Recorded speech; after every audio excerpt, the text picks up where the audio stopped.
మనము meet the press కార్యక్రమాన్ని నిర్వహించబోతున్నాం.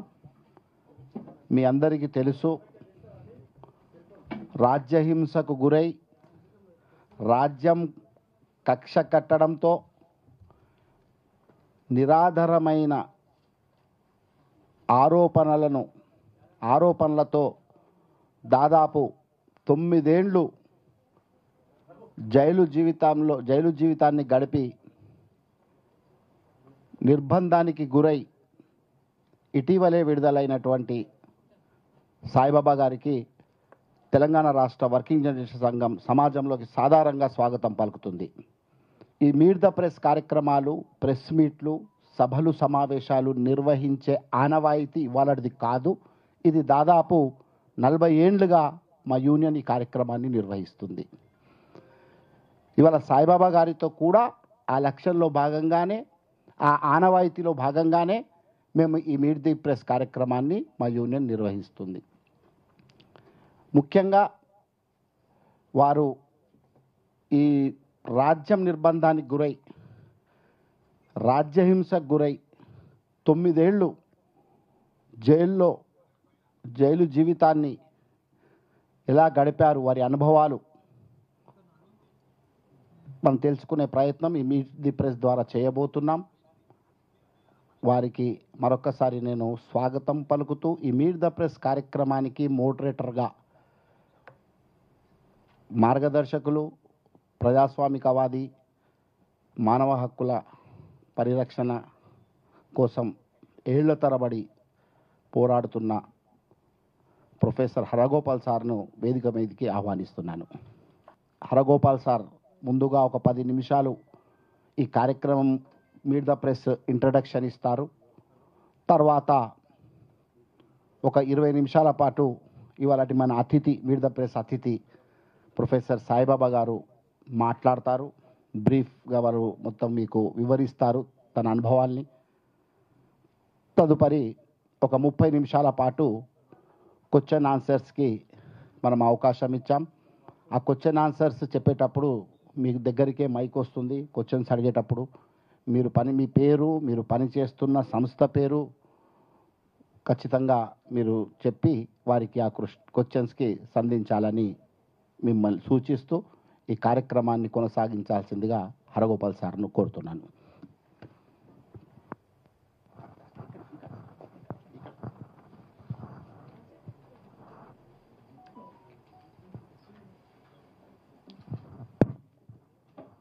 మిత్రులారా, తెలంగాణ వర్కింగ్ జర్నలిస్టు యూనియన్ నిర్వహిస్తున్న ఈ సాయిబాబాతో మన తెలుగు మీడియా, తెలంగాణ మీడియా ఒక సంభాషణ.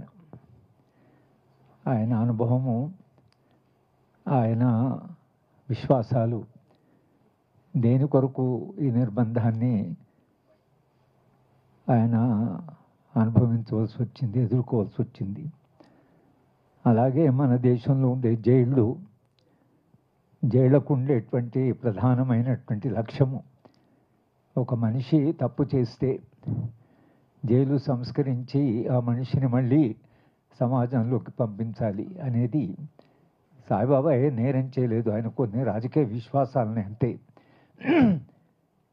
కానీ అటువంటి జైళ్ళు ఇవాళ నరక కూపాలుగా మారి, అసలు జైలుకు ఉండేటువంటి దాని ప్రధాన లక్ష్యమే ఇవాళ వాళ్ళు మర్చిపోయారు. సాయిబాబా జైల్లో ఉన్నప్పుడు కానీ ఎవరెవరో అన్ని జైలర్స్తో మాట్లాడడం జరిగింది. అంతా బాగానే ఉందంటారు, ఫుడ్ బాగానే ఉంది, హాస్పిటల్ ఉంది, డాక్టర్స్ ఉన్నారు, సరిగ్గా చూసుకుంటున్నాం, వాళ్ళ ఆరోగ్యం చాలా బాగుందని అనడం తప్పించి వాళ్ళు చేసినటువంటి ఏమీ అసలు ఒక్క సంస్కరణ కానీ వీళ్ళను సరిగా ట్రీట్ చేయడం కానీ జరగలేదు. అది స్టాన్ స్వామి విషయంలో మనది చూసాం. చివరికి మహారాష్ట్ర గవర్నర్ విద్యాసాగర్ రావు గారిని 2 సార్లు కలిస్తే నా ముందరే ఆయన హోమ్ సెక్రటరీతో మాట్లాడాడు. సాయిబాబా గారి విషయంలో ఆయనకు ఉండేటువంటి శారీరకమైనటువంటి ఇబ్బందుల వలన కొంత జాగ్రత్తగా చూసుకోండి అని కూడా ఆయన చెప్పడం జరిగింది. కానీ వాళ్ళు చేసింది ఏం లేదు. ఇక్కడ ప్రధానంగా 2 అంశాలు. ఒకటి, మనుషులకి రాజకీయ విశ్వాసాలు ఉండొచ్చునా లేదా. విరాహత్ చెప్తూ ఈ ప్రెస్ క్లబ్బు భావ ప్రకటన స్వేచ్ఛకి ఒక కేంద్రంగా ఉంటుందని, ఎలాంటి భావాలైనా చెప్పేటువంటి అవకాశం ఇక్కడ ఉంటుందని ఒక మాట చెప్పారు. రాజ్యాంగంలోనే భావ ప్రకటన స్వేచ్ఛ ఉంది. ఎలాంటి భావాలైనా సమాజంలో ఒక విశ్వాసం ఒక సమయంలో అది ప్రజలకు అంగీకారం కాకపోవచ్చు. అది సోక్రటీస్ దగ్గర నుంచి కూడా great scientist Galileo, Copernicus, Bruno వాళ్ళందరూ కూడా తీవ్రమైనటువంటి నిర్బంధాన్ని ఎదుర్కోవాల్సింది. కానీ ఇవాళ వాళ్ళందరూ మనకు ఆరాధ్యులైపోయారు. ఇవాళ సోక్రటీసు మనకంత ఒక ఇన్స్పిరేషన్గా మిగిలాడు. అప్పుడు ఎథెన్స్లో ఆయన భావాలకు అంగీకారం లేకపోవచ్చు, తర్వాత తరాలకు ఆ భావాల యొక్క రెలవెన్స్ ఉండొచ్చు. కనుక భావ ప్రకటన స్వేచ్ఛ అనేది మానవ నాగరికత అభివృద్ధికి పనికొస్తుంది. ఇవాళ పాలకులకు కొన్ని భావాల మీద, కానీ రాజ్యాంగం చెప్పమంటే ఎలాంటి భావాలకైనా ఒక ఫ్రీడమ్ ఆఫ్ స్పీచ్, మనిషికి విశ్వాసాలు ఉండడమే నేరం కాదు. కానీ ఇవాళ మాట్లాడితే నేరం, విశ్వాసాలు ఉన్న వాళ్ళ మీద నేరం. విశ్వాసాల కొరకని మనుషుల్ని అటువంటి నిర్బంధ చట్టాలు వచ్చాయి. ఈ నిర్బంధ చట్టాలు కూడా రావడానికి ఒక ఆర్థిక అభివృద్ధి నమూనా, అమానవీయమైన అభివృద్ధి నమూనా మన దేశంలో అమలైనప్పటి నుంచి ఒక చట్టం తర్వాత ఒక చట్టం, టాడా, పోటా, ప్రివెంటివ్ డిటెన్షన్ దగ్గర నుంచి ఇవాళ ఊపా చట్టం దాకా మొత్తంగా చట్టాలు, ప్రతి చట్టం, ఊపా చట్టాన్ని తీసుకొచ్చింది కాంగ్రెస్ పార్టీ. రాహుల్ గాంధీ గారిని కలిసినప్పుడు 2-3 సార్లు ప్రతిసారి ఊపా చట్టం గురించి మనం చెప్తున్నాం. ఆయన ఈ ఊపా చట్టాన్ని తెచ్చే మీరే వీళ్ళు భారతీయ జనతా పార్టీకి ఇంకా మరింత కొంత కొమ్ములు తొరిగి దానివల్ల ఒక అన్యాయమైనటువంటి అమానవీయమైన చట్టం అది. ఇవాళ చర్చలో ప్రధానంగా చర్చించవలసింది ఈ ఊపా చట్టాన్ని ఎట్లా ఉపయోగిస్తున్నారు. దేశంలో జరిగిన మొత్తం ఊపా చట్టం కింద జరిగిన అరెస్టులో 3% మందికి మాత్రమే శిక్ష పడింది. 2.5%, అంటే 97% మంది వాళ్ళు ఆ చట్టం నేరంలోకి పరిధిలోకి రారు. వాళ్ళందరూ జైల్లో ఉన్నారు. ఎందుకు పెట్టారు జైల్లో? ఇవాళ సాయిబాబా గారిని ఆయన 9-10 ఏళ్ళు, అది కూడా అండాసెల్, ఆయన అనుభవించిన సాధారణమైనటువంటి శిక్ష కాదు, అసాధారణమైనటువంటి అమానవీయమైనటువంటి శిక్షణ ఆయనకి ఇచ్చారు. ఆయన జైలు నుంచి రాసే ఉత్తరాల్లో ఎన్ని రకాల అనారోగ్య సమస్యలు ఎదుర్కొన్నారో ఆయన చెప్తుంటే మనందరికీ దుఃఖం వచ్చేది. బయట ఉండి ఏమి చేయలేకపోయాం. పరిస్థితి ఏమో బయట నిర్బంధము పెరుగుతూ అసలు అది ఏ దశకు వచ్చిందంటే మాట్లాడమే ఒక నేరంగా వచ్చేటువంటి దశకు వచ్చేసి ఊపా చట్టము దుర్వినియోగం జరుగుతున్నది అనడానికి సజీవ సాక్ష్యం సాయిబాబా. 10 ఏళ్ళు జైలు అవి సరే, వాళ్ళు సుప్రీంకోర్టు ఆయనను అక్విట్ చేయడమే కాకుండా తగిన సాక్ష్యాధారాలు లేవని కొట్టేసింది. మరి 10 ఏళ్ల శిక్ష ఎందుకు అనుభవించినట్లు? ఈ శిక్ష అనుభవించడానికి ఎవరు దానికి బాధ్యులు? ఎందుకు అసలు 10 ఏళ్ళు అయినా శిక్షను అనుభవించినట్లు అనే ఒక ప్రాథమికమైన ప్రశ్న ఇవాళ సమాజం అడగవలసింది. ఇలాంటి చట్టాలు ఏవైతున్నాయో ఇవి రాజ్యాంగానికి అంగీకారం కాకూడదు. ఇలాంటి చట్టాలని పూర్తిగా రద్దు చేయాలి అనేటువంటిది సమాజం నుంచి రావాల్సిన ఒక ప్రధానమైన డిమాండ్. ఎట్లయితే టాడా, పోటా చట్టాలని రద్దు చేయించగలిగామో అలాగే ఊపా చట్టాన్ని ఎత్తివేసేదాకా సమాజంలో ఒక పెద్ద ఎత్తున ఉద్యమం జరగవలసిన అవసరం ఉంది. సాయిబాబా అనుభవము, సాయిబాబా అనుభవించిన శిక్ష ఊపా చట్ట దుర్వినియోగానికి ఒక సజీవ సాక్ష్యం. కనుక ఇవాళ ఆయన అనుభవాలు కానీ తెలంగాణ జర్నలిజము సరే దాని ప్రమాణాలు పడిపోతున్నాయి. జర్నలిజము పూర్తిగా మేనేజ్మెంటు, కానీ పూర్తిగా మిగతా ప్రాంతాలు ఇంగ్లీష్ మీడియా లేదా ఇంగ్లీష్ ఛానల్ కాకుండా ఇంకా కొంచెం డెమోక్రటిక్ స్పేస్ ఉన్నది. దానికి వాళ్ళ విరాహత్తు తర్వాత జర్నలిస్ట్ యూనియన్ నిర్వహిస్తున్న ఈ ఏదైతుందో ఈ సంభాషణ ఏదైతుందో అది ఒక రకంగా మనకుండే డెమోక్రటిక్ స్పేస్, మనకుండే ప్రజాస్వామ్యమైనటువంటి ఇంకా కొంత స్పేస్ ఏదైతుందో దాన్ని కాపాడుకోవాల్సిన అవసరం ఉంది. ఆ స్పేస్ని ఎక్స్పాండ్ చేసుకోవాల్సిన అవసరం ఉంది.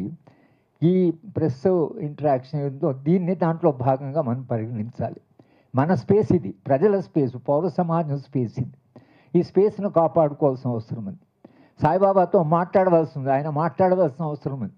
ఆయన అనుభవం సమాజానికి చెప్పవలసిన అవసరం ఉంది. సమాజము దాని గురించి ఆలోచించవలసిన అవసరం ఉంది.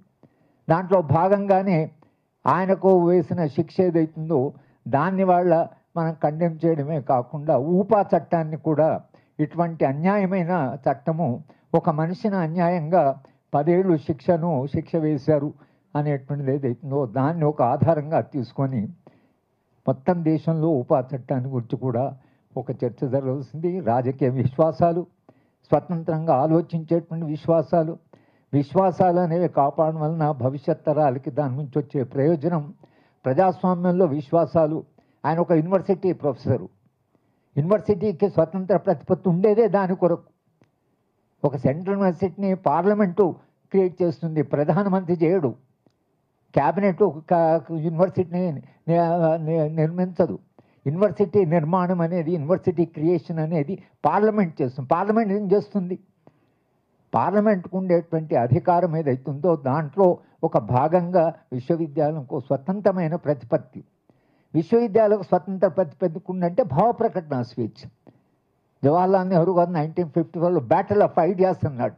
విశ్వవిద్యాలయం అంటే భావ సంఘర్షణకి కేంద్రమని అన్నాడు. విశ్వవిద్యాలయం చేయవలసిన పనే దానికి స్వతంత్ర ప్రతిపత్తి. ఒక విశ్వవిద్యాలయ ప్రొఫెసర్గా సాయిబాబాకు ఉండేటువంటి విశ్వాసాలు కానీ, సాయిబాబా ఆయన లిటరేచరు విద్యార్థి. లిటరేచర్ ఆయన సాధారణ విద్యార్థి కాదు. ఆయన మాకు ఒక లిస్ట్ ఆఫ్ బుక్స్ పంపిస్తే ఆశ్చర్యం వేసింది.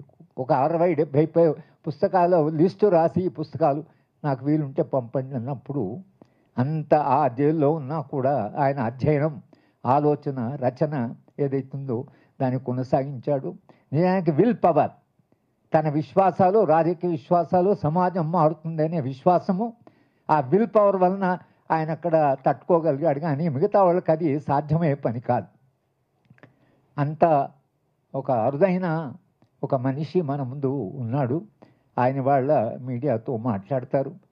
మీడియా కూడా వాళ్ళు అడగవలసిన ఏమైనా సందేహాలు ఉన్నా కూడా, లేదా ఇంకా ఏమైనా సమాచారం కావాలంటే ఈ ఇంటరాక్షన్ ఏందో ఫలప్రదంగా ఉంటుందని, తెలంగాణ ప్రజాస్వామ్య పునరుద్ధరణలో ఇది భాగమని భావిస్తూ ఇప్పుడు సాయిబాబా గారు మాట్లాడతారు. ఆ తర్వాత ఇంటరాక్షన్ ఉంటుంది.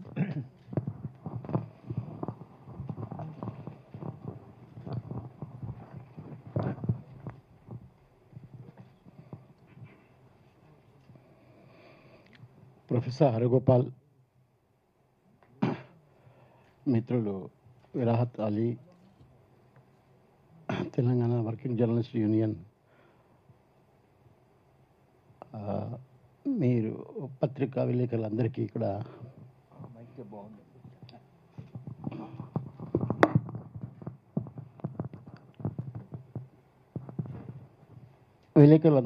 నాకు నా ధన్యవాదాలు. ఎందుకంటే హైదరాబాద్ రావటం, తెలంగాణ గడ్డ మీదకి తిరిగి రావడం, అది ఎన్నో దశాబ్దాలుగా నాకు పరిచయం ఉన్న ప్రెస్ క్లబ్తో కి రావడం నాకు ఒక పెద్ద ఎమోషనల్ ఇష్యూ. జైలు నుంచి నేను బయటకు వచ్చి 5 నెలలు అయింది. ఈ 5 నెలల్లో నేను చూసింది హాస్పిటల్స్, మేముంటున్న ఢిల్లీలో ఉన్న ఇల్లు తప్ప ఎక్కడికి బయటికి రాలేదు. ఇదే మొదటిసారి నేను బయటికి రావడం. అది కూడా తెలంగాణ రావాలని నిర్ణయించుకున్నాను. ఇక్కడికి వచ్చాను. మీరే అందరూ నన్ను పిలిచి మాట్లాడడానికి అవకాశం ఇవ్వడం అనేది నాకు చాలా ఆనందంగా ఉంది. ముఖ్యంగా ఎందుకంటే నేను ఎవరినో, అది నన్ను ఆ వ్యక్తిగా మలిచింది తెలంగాణ ప్రజలు. నేను ఇక్కడికి చదువుకోవడానికి వచ్చాను హైదరాబాద్, కానీ ఇక్కడ నుంచి తిరిగి వెళ్ళలేదే, ఇక్కడే ఉండిపోయాను. ఆ క్రమంలో తెలంగాణలో ఉన్న ప్రజా ఉద్యమాలన్నీ నిజమైన చదువుని నేర్పాను నాకు.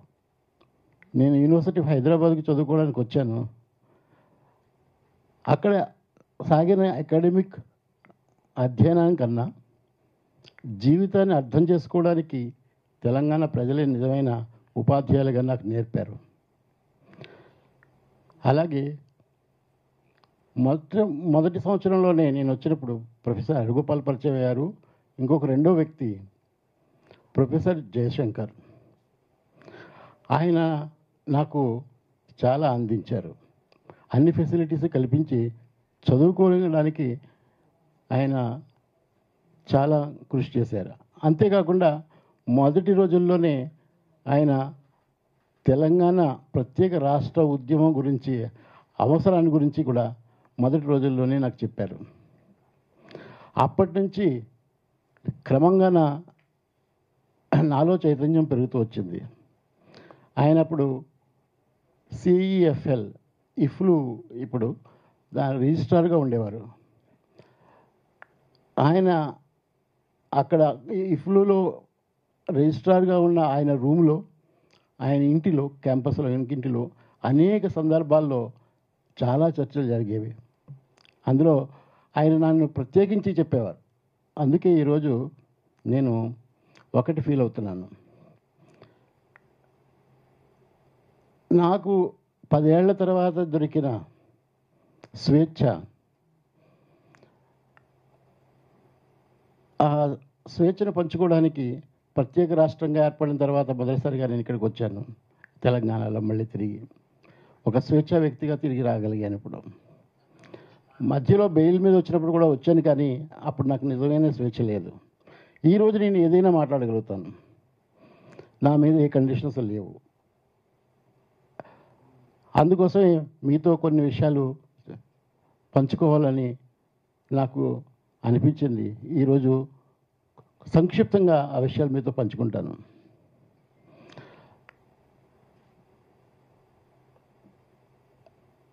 ఒకటి, నేను ఇంతకు ముందే చెప్పినట్లుగా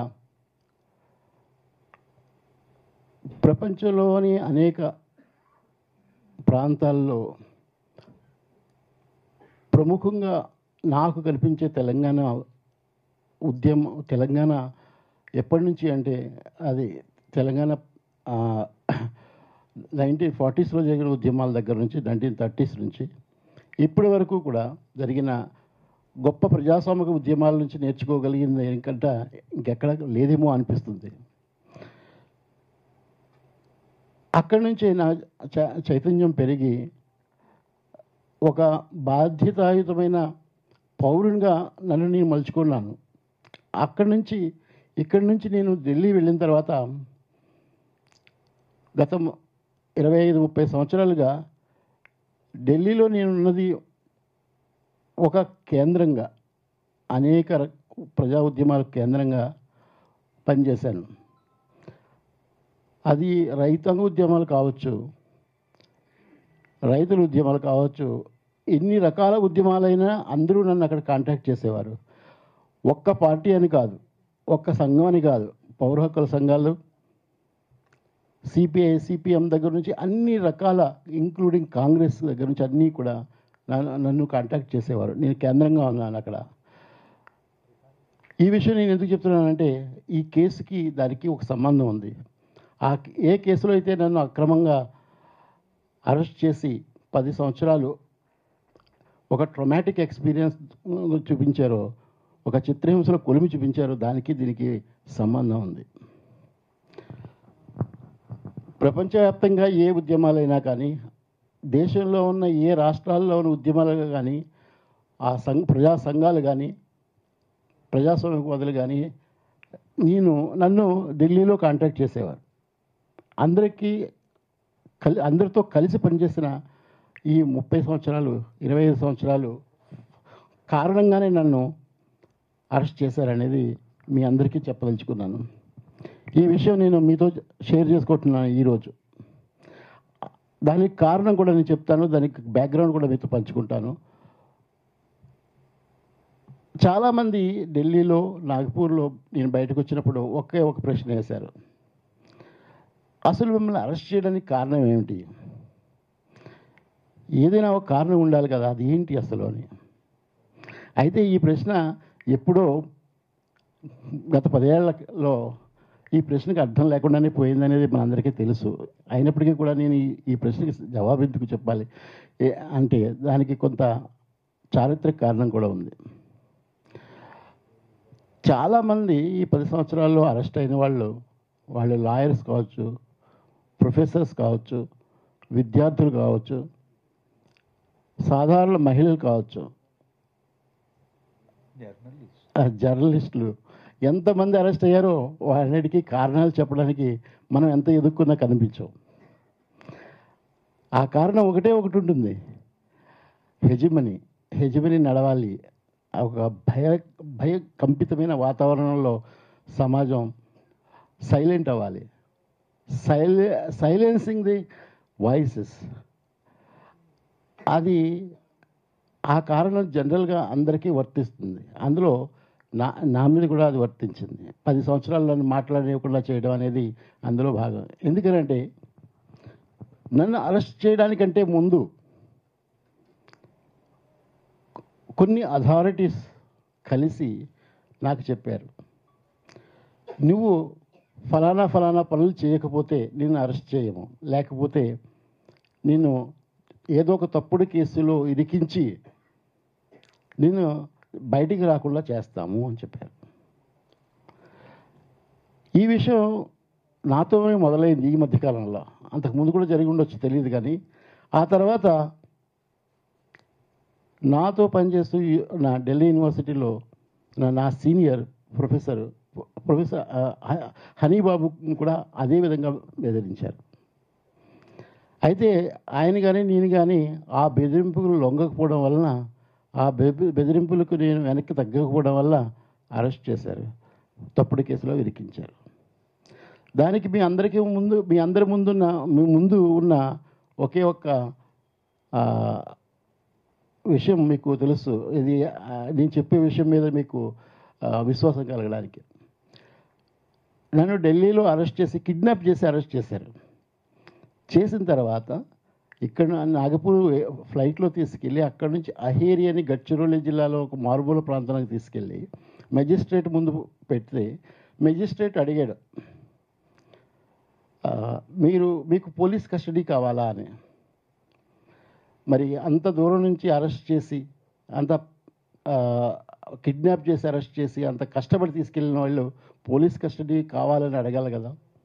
ఒకవేళ నేను నేరం చేస్తే ఆ నేరాన్ని వాళ్ళు ఇన్వెస్టిగేట్ చేయాలనుకుంటే పోలీస్ కస్టడీలో నన్ను తీసుకోవాలి కదా. కనీసం 10 రోజులు, 20 రోజులు, 30 రోజులు ఎంత ఉంటే అంత. మెజిస్ట్రేట్ కనిపించింది పోలీస్ కస్టడీకి ఇవ్వాలని, కానీ పోలీస్ కస్టడీ కావాలని పోలీసులు అడగలేదు.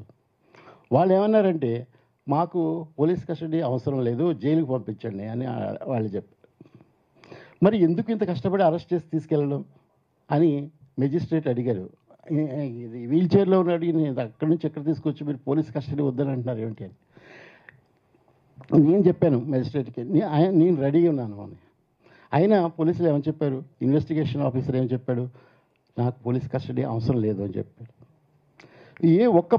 ఒక్క ప్రశ్న కూడా నన్ను అడగకుండా ఉండడానికి బయటకు వచ్చిన తర్వాత మెజిస్ట్రేట్ నుంచి నేను అడిగాను, ఎందుకు తీసుకోలేదు మీరు అంటే, మీకు ముందే చెప్పాం కదా, మీ దగ్గర మీరేది క్రైమ్ చేయలేదు, క్రైమ్ లేదు, మేము అడిగేదేముంది, అవన్నీ మేము చూసుకుంటాం, ఏ విధమైన కేసు పెట్టాలో ఎలా చేయాలో అన్నీ కూడా మేము చూసుకుంటాం అని చెప్పాడు. ఇక అక్కడి నుంచి చూసుకున్నట్లయితే అక్కడ వచ్చి అరెస్ట్ చేసి అక్కడికి తీసుకెళ్ళినప్పటికే చిత్రహింసల కొలిమిలో మంటలు మొదలైనవి. ఎట్లా, నా వీల్ చైర్ పగలగొట్టారు, నడవలేని వీల్ చైర్లోంచి నన్ను లాగారు. లెఫ్ట్ హ్యాండ్ దగ్గర నుంచి నర్వస్ సిస్టమ్ దెబ్బతిన్నది. నర్వస్ సిస్టమ్ ఎక్కడైతే మొత్తం పోయిందో ఆ మసిల్స్ అన్నీ పనిచేయకుండా పోయినాయి. అప్పటికే నేను చిన్నతనంలో పోలియో కారణంగా నడవలేను, 2 కళ్ళు పనిచేయట్లేదు. ఆ తర్వాత జైల్లోకి తీసుకువెళ్ళి పడేశారు ఇరిగిపోయిన వీల్ చైర్లో. ఆ తర్వాత వాళ్ళు కూడా ఏమీ చూడలేదు. ఎడమ చెయ్యి దగ్గర నుంచి మొత్తం లెఫ్ట్ భాగం అంతా పెద్దగా వాచిపోయి ఉన్నప్పటికీ కూడా 9 నెలల పాటు హాస్పిటల్కి తీసుకెళ్ళలేదు.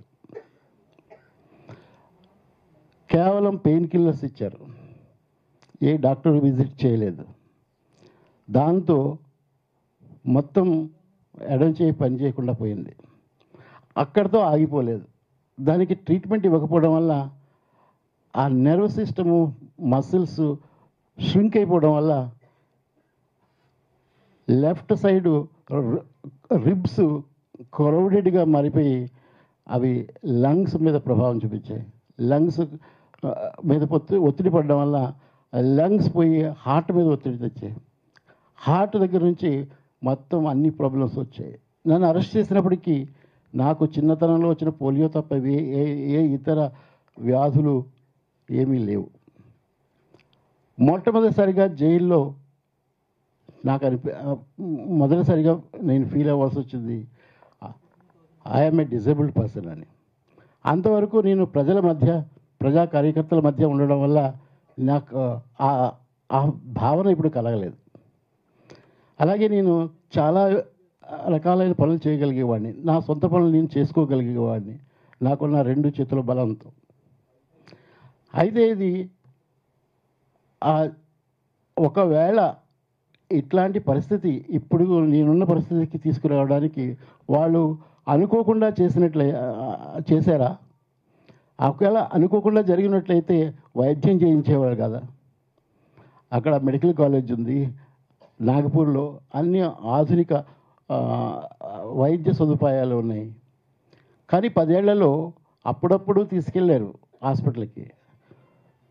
మొదట 9 నెలల తర్వాత తీసుకెళ్ళినప్పుడే డాక్టర్ అన్నారు, ఇది నర్వ్ సిస్టమ్ యొక్క డ్యామేజ్, ఇది ఇంతకాలం తర్వాత మేము దీన్ని సరి చేసేవాళ్ళం చేయలేము, అంతకు ముందే తీసుకొస్తే ఇది పూర్తిగా 100% సరి అయ్యేది అని చెప్పారు. అది కూడా UN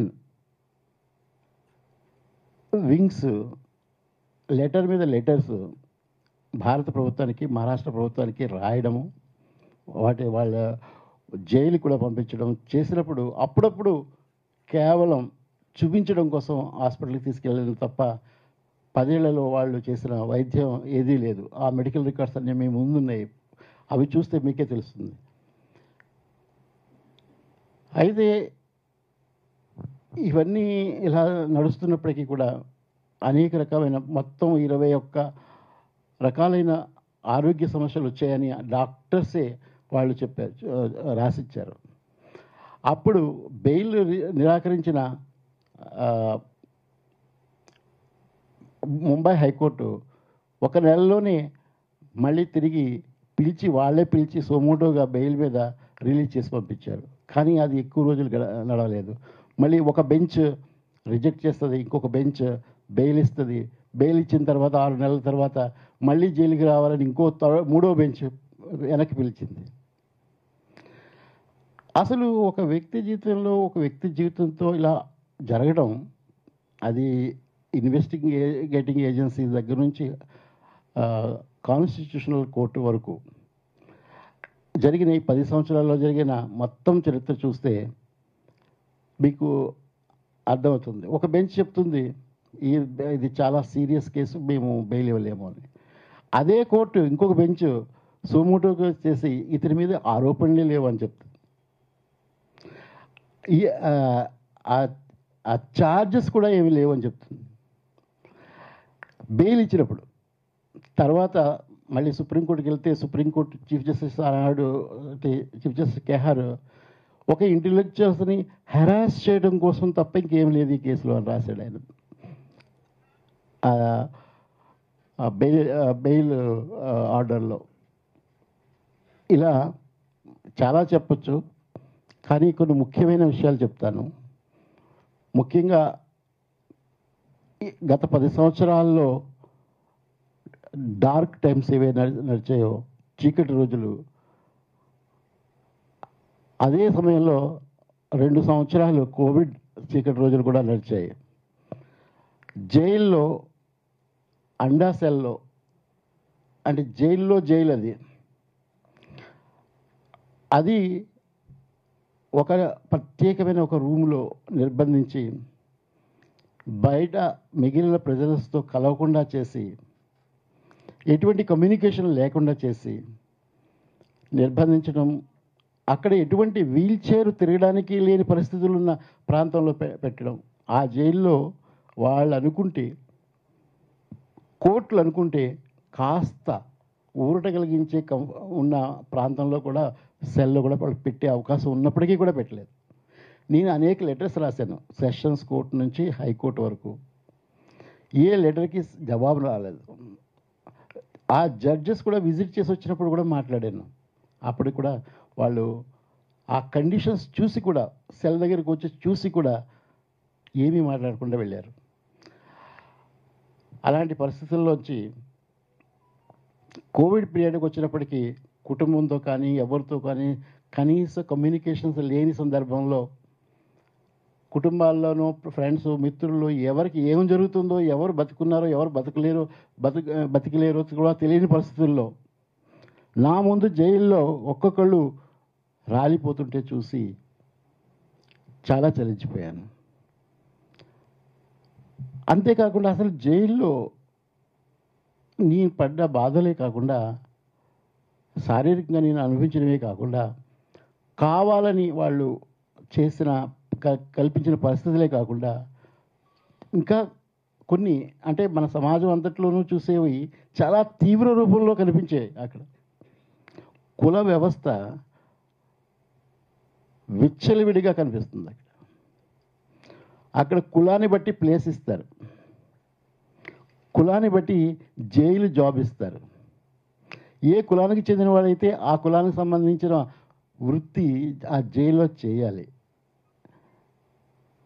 అది డ్రైనేజ్ని సాఫ్ చేసేవాళ్ళు, లేకపోతే టాయిలెట్స్ సాఫ్ చేసేవాళ్ళు ఆ కులానికి చెందిన వాళ్ళే అయ్యే ఉండాలి.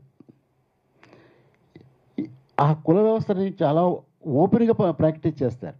అంటే ఒక పబ్లిక్ ఇన్స్టిట్యూషన్ ప్రిజన్ అనేది ఒక రాజ్యాంగం కింద పనిచేస్తున్నది. ఆ రాజ్యాంగం కింద ఒక ప్రిజనర్స్ యాక్ట్ ఉంది, అన్నీ ఉన్నాయి. అప్పటికీ కూడా అక్కడ జైలు మాన్యువల్లో బహిరంగంగా రాసింది కులాన్ని బట్టి వాళ్ళకి పని ఇవ్వండి అని. అంతేకాదు, రాజ్యాంగానికి వ్యతిరేకంగా టార్చర్ చేయడానికి అవకాశం కూడా ఇచ్చింది మహారాష్ట్ర జైల్ మాన్యువల్. మీరందరూ కూడా స్టడీ చేసి చూడండి. మైల్డ్ టార్చర్ ఇవ్వచ్చు అని చెప్పి రాసింది. ఒకవేళ మాన్యువల్ కూడా ప్రిజనర్స్ యాక్ట్లోకి భాగం. అది యాక్ట్, అది పాస్డ్ బై ది పార్లమెంట్. అంటే 1894 తర్వాత అమెండ్మెంట్స్ వచ్చాయి కాబట్టి అది పార్లమెంట్ పాస్ చేసినట్టే లెక్క. దాంట్లో భాగం అది. అందులో చిత్రహింసలు చేయొచ్చు అని రాస్తుంది. Mild bodily torture can be applied to discipline and control. దాన్ని ఉపయోగించుకుని ఎంత చిత్రహింసలు ఎంతమందిని చేస్తారు అనేది ఇక్కడ వర్ణిస్తే రోజులు సరిపోదు. దానికి వ్యతిరేకంగా మాట్లాడడానికి జైలు అది. ఇక్కడ బయట సమాజంలో కొంచెం ఎంత నిర్బంధం ఉన్నా మాట్లాడడానికి ఏదో ఒక పద్ధతి ఎంచుకుంటాం, కానీ అక్కడ ఏ పద్ధతి లేదు. అక్కడ ఉన్న పద్ధతుల్లో ఒకటి ఉంది, ఏంటంటే హంగర్ స్ట్రైక్ చేయడం, నిరాహార దీక్ష చేయడం. అంతకన్నా ఇంకా వేరే పద్ధతుల్లో వాళ్ళు ఎవరు వినరు, అది కూడా వినరు, దాన్ని కూడా పట్టించుకోరు. కాకపోతే బయట ఎవరైనా మాట్లాడే వాళ్ళు ఉంటేనే అది పట్టించుకుంటారు. అందులో ప్రతి ఒక్కళ్ళని అసలు ఏ కారణం లేకుండా చిత్రహింసలకు గురి చేస్తారు. అది మొదట వచ్చిన రోజే, జైల్లో ఎంట్రీ అయిన రోజే పక్కకు తీసుకెళ్ళి కెమెరాలు లేని చోట కొన్ని స్పాట్స్ ఉన్నాయి చిత్రహింసలకి. అక్కడ వాళ్ళని బాగా చిత్రహింసలకు గురి చేసి లోపలికి తీసుకొస్తారు. వాటికి వ్యతిరేకంగా ఫైట్ చేయడానికి ఎన్నో రకాలుగా నేను ప్రయత్నం చేశాను. కొంతవరకు ఆపడం కూడా జరిగింది. ఆ తర్వాత సీక్రెట్గా సాయిబాబాకు తెలియకూడదు అని కూడా కొట్టడం జరిగింది, కుట్టినప్పుడే. అయినప్పటికీ కూడా వాళ్ళు ఏదో రకంగా అండాసెల్లో ఎక్కడా కమ్యూనికేషన్ లేని పరిస్థితుల్లో కూడా కబురు పంపించేవారు. అట్లా ప్రతి ఒక్కళ్ళని, కొంతమందిని కొట్టరు. గ్యాంగ్స్టర్స్ అయితే, చాలా పెద్ద క్రిమినల్ అయితే, లేకపోతే పొలిటీషియన్ అయితే, లేకపోతే నక్సల్ కేసు అని ఉంటుంది. నక్సల్ కేసులో వచ్చిన వాళ్ళని అయితే కొట్టరు. మిగిలిన అందరినీ 80%, 85% అందరూ కూడా సాధారణమైన చాలా పావర్టీ నుంచి వచ్చిన వాళ్ళే జైల్లో ఉంటారు. వాళ్ళందరినీ తప్పనిసరిగా కొడతారు. కొట్టడమే కాదు, చిత్రహింసలకు గురి చేస్తారు. దానికి కారణం ఏంటని చెప్తే, ఒక మొదటే వాళ్ళకి జైలు రుచి చూపించకపోయినట్లయితే వాళ్ళు డిసిప్లిన్ పాటించరు అని చెప్తారు. దానితో నేను అవన్నీ చూస్తూ వింటూ చాలా మానసికంగా కృంగిపోయాను. ఏమీ చేయలేని పరిస్థితి.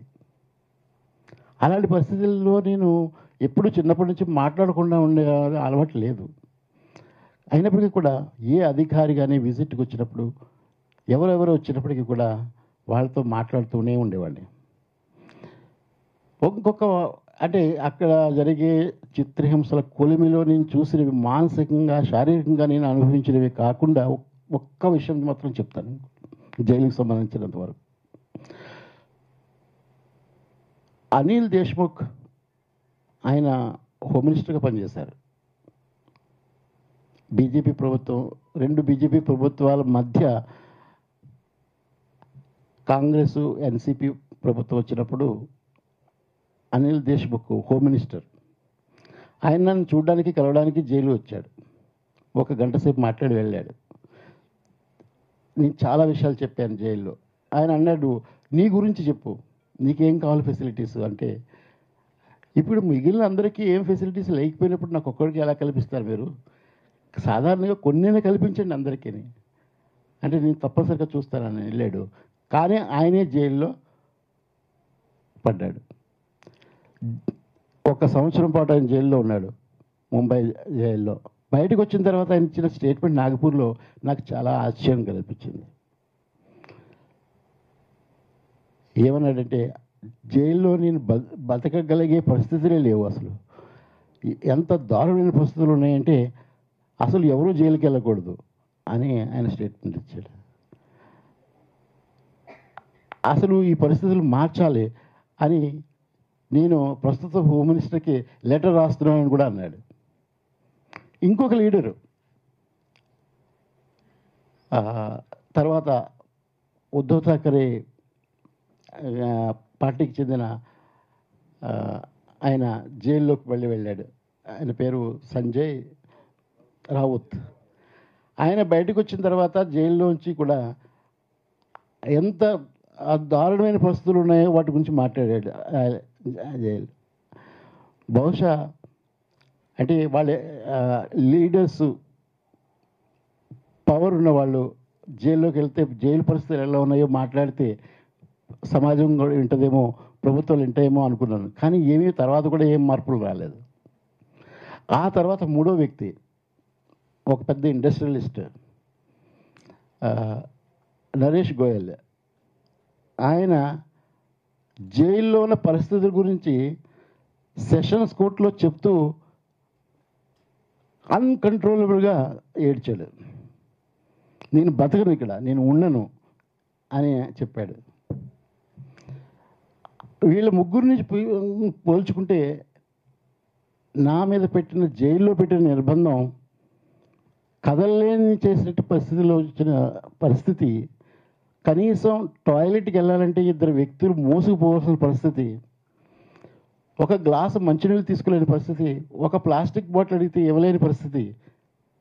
మీకు తెలుసు, స్టాన్ స్వామి, ఫాదర్ స్టాన్ స్వామికి ఒక ట్రమ్లర్ ఇవ్వలేదు వాళ్ళు. నేను అనుకోవటం అనిల్ దేశ్ముఖ్కి, సంజయ్ రావుత్కి, నరేష్ గోయల్కి అంత దారుణమైన పరిస్థితులు కల్పించి ఉండకపోవచ్చు. కానీ వాళ్ళు ఫీల్ అయ్యారు, వాళ్ళు అనుభవించారు, మాట్లాడారు.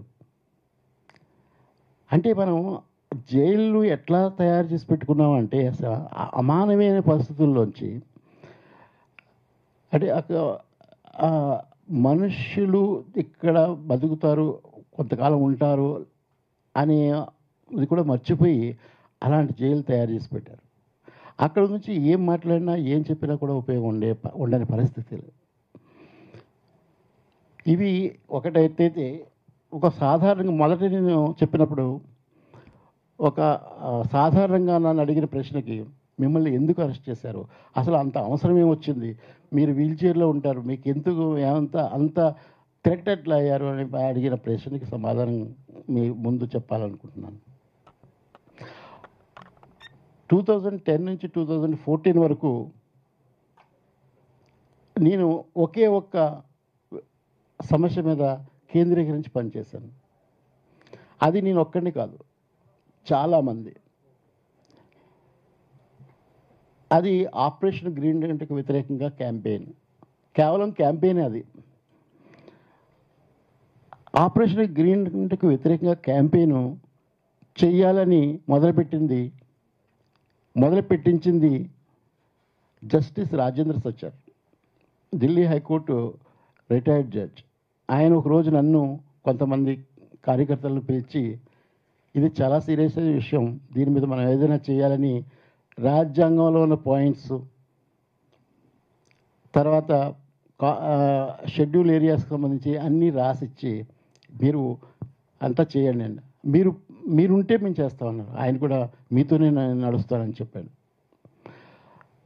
ప్రొఫెసర్ రణధీర్ సింగ్, వీళ్ళందరూ కూడా ఈరోజు లేరు మన ముందు. నేను జైల్లో ఉండగానే చనిపోయారు అంతా. ప్రొఫెసర్ రణధీర్ సింగ్ చాలా ప్రముఖమైన political science professor, Delhi university. ఆయన సురేంద్ర మోహన్, సోషలిస్ట్ లీడరు, ఆయన బిడి శర్మ, ఇలాంటి వాళ్ళు, అరుంధతి రాయ్, అందరూ వచ్చి కలిసి సమావేశం వేసుకుని forum against war on people అని దాంతో, అది సచార్ కాయిన్ చేసిన వర్డ్ కూడా అది, దానికి చేయాలని మొదలు పెడితే నన్నే దానికి కన్వీనర్గా ఉండాలి, నువ్వు అందరినీ ఒక సెంటర్గా ఉంటావు, అందరూ వస్తారు అని. ఆ ఫోరంలోకి రాని సంఘం కానీ వ్యక్తులు కానీ లేరు, అందరూ వచ్చారు. ప్రజాస్వామికంగా ఆలోచించే ప్రతి సంఘం వచ్చింది. అది ఈ పార్టీలకు అతీతంగా, ఐడియాలజీస్కి అతీతంగా అందరూ ఏకమైన ఒక కూడలేదు. University, JNU, Delhi university, Ambedkar university, ఢిల్లీలో ఉన్న అన్ని యూనివర్సిటీల్లో ఉన్న ప్రొఫెసర్స్ ఏకమైంది. 80-90 సంవత్సరాల వయసున్న రిటైర్డ్ ఐఏఎస్ ఆఫీసర్స్ నుంచి సచార్, అప్పటికి ఆయనకి 85 సంవత్సరాలు, ఆయన దగ్గర నుంచి అనేక సార్లు రోడ్ల మీద ర్యాలీలో నడిచారు. అది forum against war on people. ఆదివాసులకు సంబంధించి ఆదివాసులను ప్రొటెక్ట్ చేయాలని, ఆదివాసుల్ని జెనోసైడ్ నుంచి ఆపాలని ఆ రోజు మొదలైంది. అది ఎందుకనంటే 16వ శతాబ్దం నుంచి 19వ శతాబ్దం వరకు జరిగిన మానవ చరిత్రలోని ఒక విషాదమైన చరిత్ర ఘటనలు అన్నింటినీ గుర్తు చేసుకున్న మొదలుపెట్టిన ఉద్యమం అది, క్యాంపెయిన్ అది. అమెరికాలో రెడ్ ఇండియన్స్ని, ఉత్తర అమెరికా ఖండంలో, న్యూజిలాండ్లో, ఆస్ట్రేలియాలో, కొన్ని సౌత్ అమెరికాలో ఆదివాసులు మొత్తంగా అంతం చేసిన చరిత్ర మన దేశంలో ఇప్పుడు రిపీట్ కాకూడదు. ఇక్కడ ఆదివాసుల్ని మొత్తంగానే తుడిచిపెట్టే పరిస్థితి వస్తుంది. కొన్ని వందల వేల ఎంఓయూస్ అప్పటికే సంతకాలు చేయబడ్డాయి. ప్రతి ఆదివాసీ ప్రాంతాన్ని ఒక మైనింగ్ ప్రాంతంగా మొత్తం ప్రపంచ క్యాపిటలిస్ట్ వ్యవస్థలో ఉన్న వాళ్ళందరూ కూడా గుర్తించారు. ఏ భూభాగాన్ని వదలలేదు ఆ ఎంఓఎస్లో. కేవలం నక్సలైట్లు ఉన్న ప్రాంతాలే కాదు, చాలామంది తప్పుడుగా భావిస్తారు. అవి మధ్యప్రదేశ్, గుజరాత్, ఒడిషా, ఎక్కడెక్కడ మైనింగ్స్ ఉన్నాయో అక్కడ ఆదివాసులు ఉన్నారు. అక్కడే ఫారెస్ట్లు ఉన్నాయి, అక్కడే కొండలు ఉన్నాయి, అక్కడే మైన్స్ ఉన్నాయి, మినరల్స్ ఉన్నాయి. అన్ని ప్రాంతాలు సంబంధించిన ఎంఓయూస్ అయ్యి మేము ప్రతి ఒక్క ఎంఓయూ కాపీస్ చదివి దాని మీద రాసాము ఆ రోజు, forum against war on people. అయితే కొంత వాళ్ళు చేసిన తప్పు ఏమిటంటే వాళ్ళు ఎన్నుకున్న ప్రాంతం బస్తరు. మొదటిది గ్రామాలని ఖాళీ చేపించడం, చంపించడం, విజిలాంటీ గ్రూప్స్ని పెట్టడం, ప్రైవేట్ మిలిషియాస్ నడిపించడం, సల్వార్ చేయడం, ఇవన్నీ చేయడం ద్వారా మొదటే అది ప్రపంచ లో చాలామంది ఇంటలెక్చువల్స్ దృష్టికి తీసుకెళ్ళడానికి అవకాశం కూడా దొరికింది. అంటే ఆ రోజు ఆ వాయిస్ అట్లా వచ్చి ఉండకపోయి ఉంటే ఈ రోజుకి చాలా ఖాళీ అయిపోయి ఉండే విలేజెస్. అయితే ఇప్పటికీ కొనసాగుతుంది అది, ఆ ప్రక్రియ కొనసాగుతూనే ఉంది. ఎవరైనా కానీ ఏ రోజైనా కానీ ఎంత నిర్బంధాన్ని ఎదుర్కొన్నా కానీ ఆదివాసుల్ని, ఫారెస్ట్ని, కొండల్ని మనం రక్షించుకోలేకపోయినట్లయితే దేశం మొత్తమే రక్షించుకోలేము. అది మన గురించి మనం చేస్తున్నట్టుగా భావించాలి. ఎందుకంటే ఈ ప్రాంతాలన్నీ కూడా అవి మనకి సిటీస్కి ఆక్సిజన్ ఇచ్చే లంగ్స్, అవి ఊపిరితిత్తులు. అవే లేకపోతే ఎక్కడ కూడా మనం అసలు ఈరోజు పర్యావరణం కంప్లీట్గా పూర్తిగా అయిపోతుంది. కనీసంగా మిగిలింది ఆ ఏరియాలు. అక్కడ మైనింగ్ పూర్తిగా అన్ని చోట్ల మొదలెట్లయితే ఎక్కడ మనం కనీసం ఊపిరి తీసుకోవడానికి అవకాశం కూడా ఉండని పరిస్థితులు, దేశం మొత్తం అంతా కూడా ఎన్విరాన్మెంట్ సర్వనాశనం అయ్యే పరిస్థితులు కూడా వస్తుంది. ఆదివాసులను రక్షించుకోవడం అనేది మెయిన్ అయినప్పటికీ కూడా ఆదివాసులను రక్షించుకోలేము మనం. ఆ ఎన్విరాన్మెంట్ని, ఆ ప్రాంతాలని రక్షించుకోకుండా ఆదివాసులను కూడా రక్షించుకోలేము. రెండు కలిసి ఉన్నాయి. అది ఈ క్యాంపెయిన్ని నేను వదిలిపెట్టాలని నా మీద నిర్బంధం తీసుకొచ్చారు, మాట్లాడారు, అధికారులు వచ్చారు, నన్ను వసంతతో మాట్లాడారు. మేము చెప్పాం ఆ రోజు, ఇది చాలా లెజిటిమేట్ వర్క్, దేశానికి పనికొచ్చే వర్క్, మేము రాజ్యాంగం ఇచ్చిన పరిధిలో కూడా ఉంది ఇది, అనేక రకాలుగా చెప్పి ఎట్టి పరిస్థితుల్లోనూ మేము ఇది వదిలిపెట్టే పరిస్థితి లేదు, మీరేం చేసుకుంటే చేయండి అని చెప్పారు వాళ్ళు. నీకు ఒక యూనివర్సిటీ పోస్ట్ ఉన్నది, నీకు ఫ్యామిలీ బాగున్నది, నీ రీసెర్చ్ వర్క్ ఇంటర్నేషనల్గా రికగ్నిషన్ వచ్చింది, నువ్వు ఇలాంటి మంచి జీవితాన్ని నువ్వు పాడు చేసుకోవద్దు అని చెప్పి కూడా వార్నింగ్ ఇచ్చారు. వసంతతో చెప్పారు, నువ్వు ఆయనకి కన్విన్స్ చేయమని చెప్పారు. లేకపోతే మిమ్మల్ని ఏదో ఒక కేసులో అరెస్ట్ చేస్తామని చెప్పారు. ఆ విధంగానే చేశారు. అంతేకాదు, చూడండి, తర్వాత నా కేసు జరుగుతున్నప్పుడు, నేను జైల్లో ఉన్నప్పుడు, జైలు నుంచి నేను కోర్టుకి, సెషన్ కోర్టుకి అటెండ్ అవుతున్నప్పుడు, ట్రయల్ నడుస్తున్నప్పుడు నా లాయర్ సురేందర్ గాడ్లింగ్ ఆర్గ్యూ చేస్తున్నప్పుడు ఆయన కూడా బెదిరించారు. ఏమని బెదిరించారు? సాయిబాబా తర్వాత నీ పని పెడతాము అని. అలాగే చేశారు. సాయిబాబాకి కన్విక్షన్ వచ్చిన తర్వాత, శిక్ష పడిన తర్వాత ఎంతో కాలం ఆగడానికి కూడా వాళ్ళు సిద్ధపడలేదు. వెంటనే ఆ కేసు భీమా కొరగ్యా కేసు తయారు చేశారు. అసలు అది కేసా, అది అసలు ఏమైనా ఉందా కానీ తయారు చేశారు. సేమ్ ఇదే మోడల్. అలాగా అది అక్కడ చెప్పారు. అంతేకాకుండా సురేందర్ గాడ్లింగ్ నా లాయర్, ఆయన వందలాది కేసులు గెలిచినవాడు. ఆయన కేసు చేపడితే అది ఓడిపోవడం అనేది ఉండదు అని నాగపూర్ సెంట్రల్ జైల్లో అందరు ప్రిజనర్స్కి ప్రతీతి. అలాగే కొన్ని వందల మంది ఆదివాసుల్ని అక్రమంగా అరెస్ట్ చేసిన కేసుల్లో 30 సంవత్సరాలుగా వేలాది మందిని విడిపించినవాడు.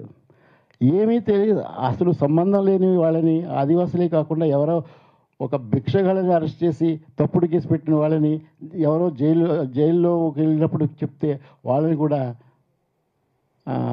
విడుదల చేయించే ఒక మానవ హక్కుల లాయర్ ఆయన ట్రయల్ నడుస్తున్నప్పుడు ఒక వ్యక్తిని ఎవరినో పట్టుకొచ్చి అతని చేత ఒక స్టేట్మెంట్ ఇచ్చి, ఈయనకి నక్సలైట్కి సంబంధం ఉంది, నేను అది ప్రత్యక్షంగా చూశానని ఒక అఫిడవిట్ వేయించారు.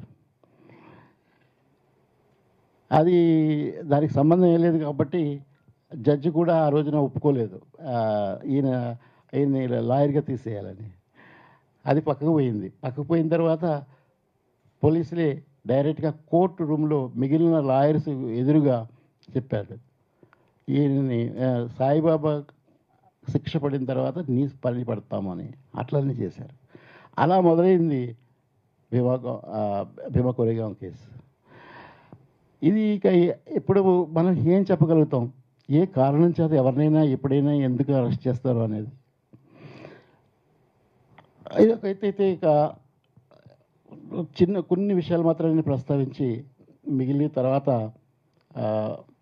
మీరు అడిగిన వాటికి చెప్తాను. బెయిల్కి వేస్తే అది నేను అండర్ ట్రయల్గా ఉన్నప్పుడు బెయిల్ 3 సార్లు ఎలా జరిగిందో ఆ ఉదంతం చెప్పాను. ఒక బెంచ్ రిజెక్ట్ చేస్తుంది, ఇంకొక బెంచ్ పిలిచిస్తుంది, ఇంకొక థర్డ్ బెంచ్ వచ్చి అది రద్దు చేస్తుంది. ఇక కన్విక్షన్ అయిన తర్వాత నాకు సురేంద్ర గాడ్లింగ్ బెయిల్ వేస్తే అది ఎన్నిసార్లు వాయిదా పడిందంటే చెప్పలేము. అది కూడా సీనియర్ లాయర్ ముంబై నుంచి వచ్చి వెళ్ళిపోతూ ఉంటాడు, వెళ్ళిపోవాల్సిన పరిస్థితి వస్తుంది. ఈ మధ్యకాలంలో మనం చూసాం గుల్ఫిషా ఫాతిమా కేసులో ఇప్పటివరకు ఆమెకు బెయిల్ రాలేదు. ఢిల్లీలో 65 టైమ్స్ కోర్టు అడ్జర్న్ చేసింది బెయిల్ విషయంలో. అదే కోర్టులు ఏమంటాయంటే ఆ అడ్జర్న్మెంట్ కల్చర్కి వ్యతిరేకంగా మాట్లాడుతున్నాయి.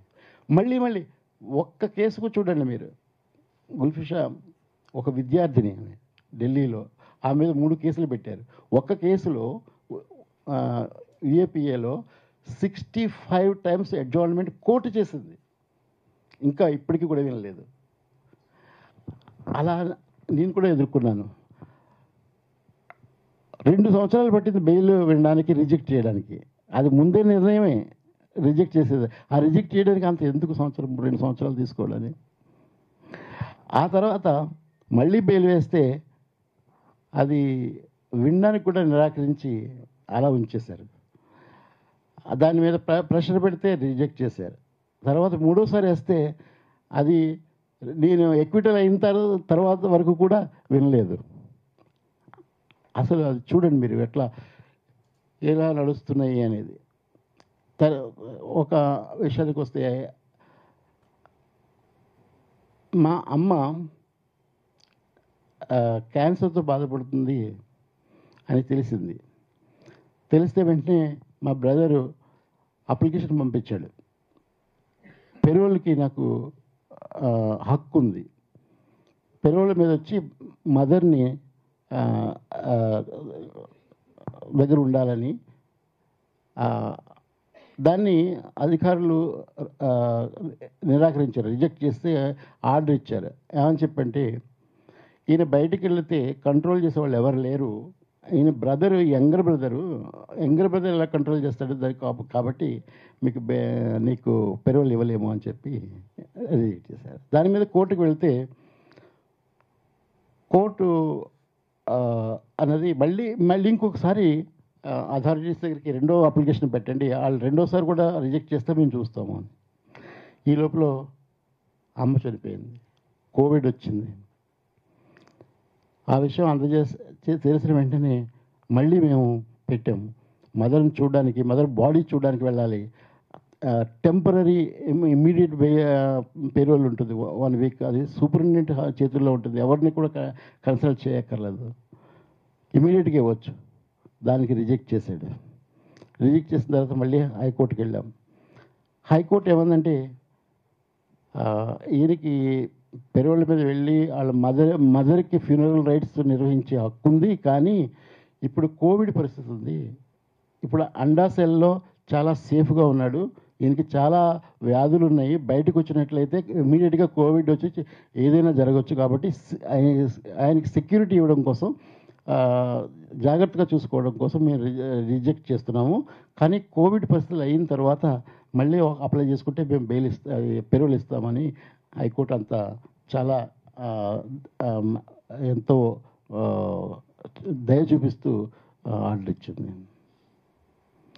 సరే, ఇక కోవిడ్ పరిస్థితి పోయిన తర్వాత, లాక్డౌన్ ఎత్తేసిన తర్వాత మళ్ళీ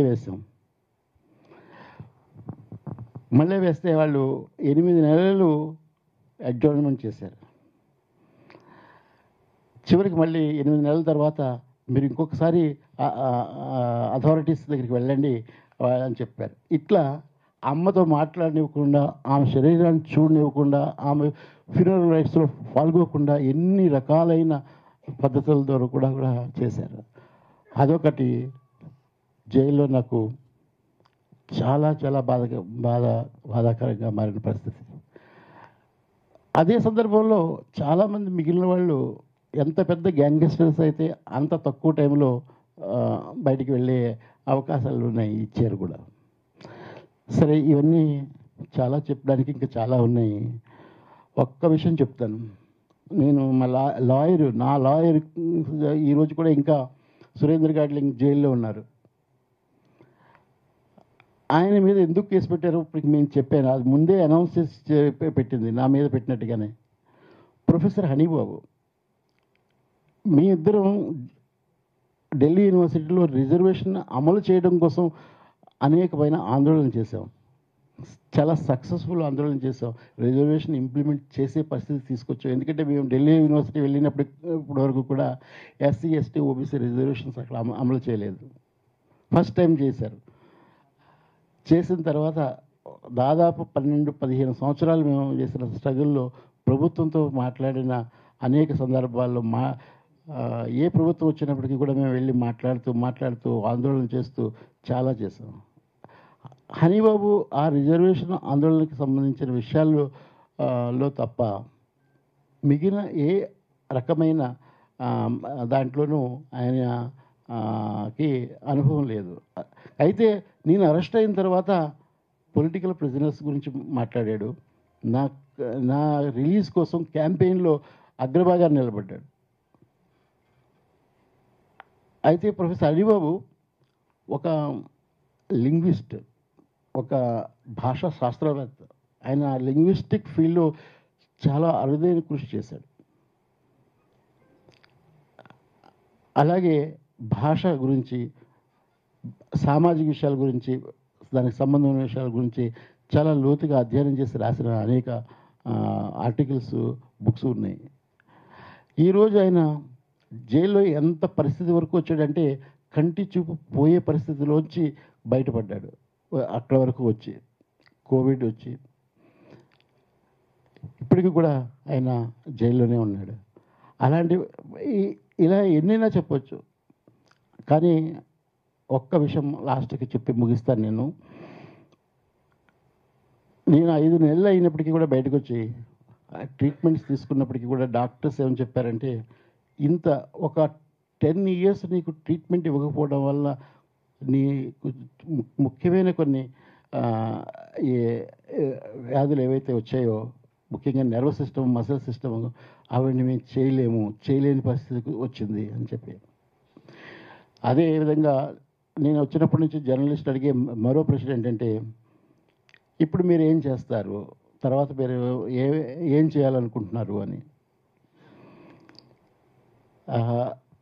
అది మీరు అడగొచ్చు, అందుకే ముందే చెప్తున్నాను, ఇప్పటికే చెప్పాను కూడాను. నాకు తెలంగాణ ఇచ్చిన విజ్ఞానం, సామాజిక విజ్ఞానం నేను తెలంగాణ నుంచి నేర్చుకున్నాను, తెలంగాణ ప్రజల నుంచి నేర్చుకున్నాను. అది చాలా లోతుగా నాలో ఉంది. దాని నుంచి నేను ఒక్క అడుగు కూడా వెనక్కి వేయలేను. అది నా ఊపిరిలో ఉంది. నేను ఒక టీచర్ని, చిన్నప్పటి నుంచి నేను టీచ్ చేశాను. ఒక టీచర్గా, ఒక హక్కుల కార్యకర్తగా, ప్రజాస్వామిక హక్కుల కార్యకర్తగా నాకు ఊహ తెలిసినప్పటి నుంచి పనిచేశాను. కాలేజ్ డేస్ నుంచి పనిచేశాను. అదేవిధంగా నేను కొనసాగుతాను అని. దీన్ని ఎవరైనా, ఏ ఏజెన్సీస్ అయినా ఎవరైనా కానీ అనేక రకాలుగా వక్రీకరించి చెప్పడం కోసం అరెస్టులు చేసి, కేసు పెట్టి, ఎన్నో చేశారు. అదే నాకు, కుటుంబానికి, నా మిత్రులు అందరికీ ఎంతో ట్రొమాటిక్ ఎక్స్పీరియన్స్, అంతా చూసాం. కానీ ఈ ట్రొమాటిక్ ఎక్స్పీరియన్స్ అంతప్పటికీ కూడా మా అందరిలోనూ, నాకున్న మిత్రులందరిలోనూ ఒక రకంగా మనం చేస్తున్న పని ఎంత ముఖ్యమో మనల్ని మళ్ళీ మాకు ఇంకొకసారి గుర్తు చేసినట్టుగా అయ్యింది. అది ఇంకా చేయాలి, ఇది చాలా ముఖ్యమైన పని అని మాకు ఇంకొకసారి ఈ 10 ఏళ్ల అనుభవం మళ్ళీ ఇంకొకసారి చెప్పింది. ఈ సందర్భంగా తెలంగాణ వర్కింగ్ జర్నలిస్ట్ యూనియన్కి నేను కృతజ్ఞతలు చెప్తూ, నేను ఈ మాటలన్నీ మీ ముందు పంచుకోవడానికి నాకు అవకాశం ఇచ్చినందుకు కృతజ్ఞతలు చెప్తూ, మీరేసి ఏ ప్రశ్నలైనా ఒక ఓపెన్ హార్ట్తో మాట్లాడడానికి మీ ముందున్నాను.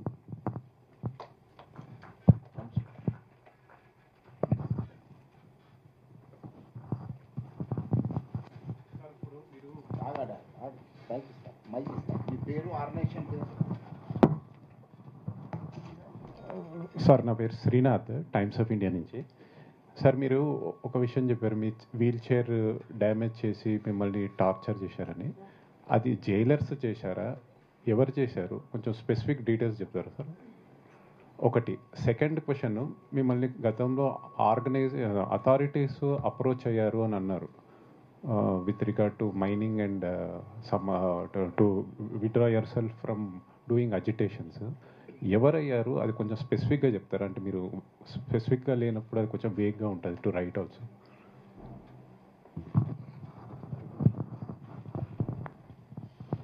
మీ మొదటి ప్రశ్న, వీల్ చైరు పాడు చేసింది నన్ను. పాడైన వీల్ చైర్ నుంచి డ్రాగ్ చేసి మొత్తం హ్యాండ్ నర్వ్ సిస్టమ్ డ్యామేజ్ చేసింది అరెస్ట్ చేసిన పోలీసులు. ఆ అరెస్ట్ ప్రక్రియలో జరిగింది.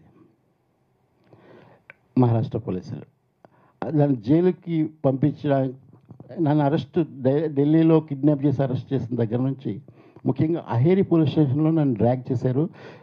వీల్ చైరు అక్కడే ఇరిగిపోయింది. అక్కడ మెట్లు ఉన్నాయి, ర్యాంప్ లేదు. పైకి ఎక్కించడానికి ప్రయత్నం చేస్తున్న వీల్ చైర్ ఇరిగిపోయింది. చాలా అది అంటే అనుకోకుండా చేసింది కూడా కాదు. అక్కడ నుంచి నన్ను డ్రాగ్ చేశారు. ఆ డ్రాగ్ చేసి కింద పడిపోతుంటే డ్రాగ్ చేశారు. దాంతో మొత్తం నర్వ్ సిస్టమ్ డ్యామేజ్ అయింది. అది రికార్డెడ్ అయ్యింది, మెడికల్ రిపోర్ట్స్లో రికార్డ్ అయింది. ఈ పీరియడ్లో ఇక్కడ ఒక ఇంజరీ జరిగింది సీరియస్, దానివల్ల ఏది అయిందనేది Nagpur medical college doctors record చేశారు. అది అప్పుడు బెయిల్ వేసినప్పుడు వాళ్ళు రిపోర్ట్ కూడా ఇచ్చారు హైకోర్టుకి. అది జైల్లో అది జరగలేదు, కానీ జైల్లో జరిగిన చిత్రహింసలకి అది ఎవరు ప్రత్యేకించి వచ్చి కొట్టి చేసింది కాదు. అది ఆ పరిస్థితి లేదు, కానీ అలాంటి పరిస్థితులు కల్పించారు. ఎట్లా అంటే నువ్వు బాత్రూమ్కి వెళ్ళలేని పరిస్థితి, నువ్వు తినలేని పరిస్థితి, నువ్వు ఒక ములాఖాత్కి వెళ్ళలేని పరిస్థితి, ఎక్కడా కూడా ఎటువంటి యాక్సెసిబిలిటీ లేకుండా ఉన్నది జైలు. యాక్సెసిబిలిటీ ఇవ్వాలని కోర్టు చెప్పినప్పటికీ చేయలేదు. ఇట్లా ప్రతిరోజు ఒక చిత్రహింసల కొలిమి అది. ప్రతిరోజు అలా జరిగింది. ఆ కండిషన్ నుంచి అండాశల నుంచి బయటికి పెట్టలేదు. అక్కడ ఆక్సిజన్ అందట్లేదు. అక్కడ ఉన్న పరిస్థితుల్లో అండాశల్లో ఎవరిని కూడా, ఎంత పెద్ద గ్యాంగ్స్టర్ని కూడా 1-2 సంవత్సరాల కంటే ఎక్కువ పెట్టరు. ఎందుకంటే అక్కడ మానసికంగా ఒక బ్యాలెన్స్ని కోల్పోతారు అండాశల్లో. అది ఎటు చూసినా గోడలు ఉంటాయి, ఎవరిని కలవడానికి ఉండదు, ఎటువంటి పరిస్థితి ఉండదు. ఆ ఒంటరితనంలోంచి మానసిక పరిస్థితిని కోల్పోతారని అక్కడ అందులో పెట్టిన వాళ్ళని కూడా ఎవ్రీ ఫ్యూ మంత్స్కి వాళ్ళని మారుస్తారు. దీని ఒక్కడనే అన్ని సంవత్సరాలు ఉన్నది నాగపూర్ జైలు హిస్టరీలో. అన్ని సంవత్సరాలు అంటే దాదాపు 9 సంవత్సరాలు అండాసెల్లో ఉన్నది నేను ఒక్కడనే. అంటే నేను అక్కడ ఆ రోజు కోల్పోయి ఉండొచ్చు కూడా. నా మానసిక పరిస్థితి నేను కోల్పోయి ఉండొచ్చు కూడా నేను. కాకపోతే నేను అంటే మోస్ట్ అప్రెస్డ్ పీపుల్ చేసే స్ట్రగుల్స్ గుర్తు చేసుకుని వాళ్ళంత కష్టపడుతుండి కూడా బతుకుతున్నప్పుడు నేను ఎందుకు బతకలేను అని బతికాను. ఇక రెండో ప్రశ్న, నన్ను అరెస్ట్ చేసిన agency is the Maharashtra police. Maharashtra police top officers, I don't know the names, ఎందుకంటే they did not reveal. They came to me along with the investigating officer in the case, and they threatened me and my family with those words which I have already said. Of course, there are other agencies also which accompanied the Maharashtra police. They did not reveal their names. But surely I know that the senior officers of Maharashtra police were there along with other agencies. I cannot take a name of other agencies, but I can definitely take the name of the Maharashtra police and their officers. You know, like the investigating officer and a few, the SP special operations from Gadchiroli, they identified themselves, and they have come with in the plain clothes, but they have given their cards, showed the cards. But the accompanying officers, you know, when they came to my house, they came in 50 members as the officers, and later on also they came 3 times. They came.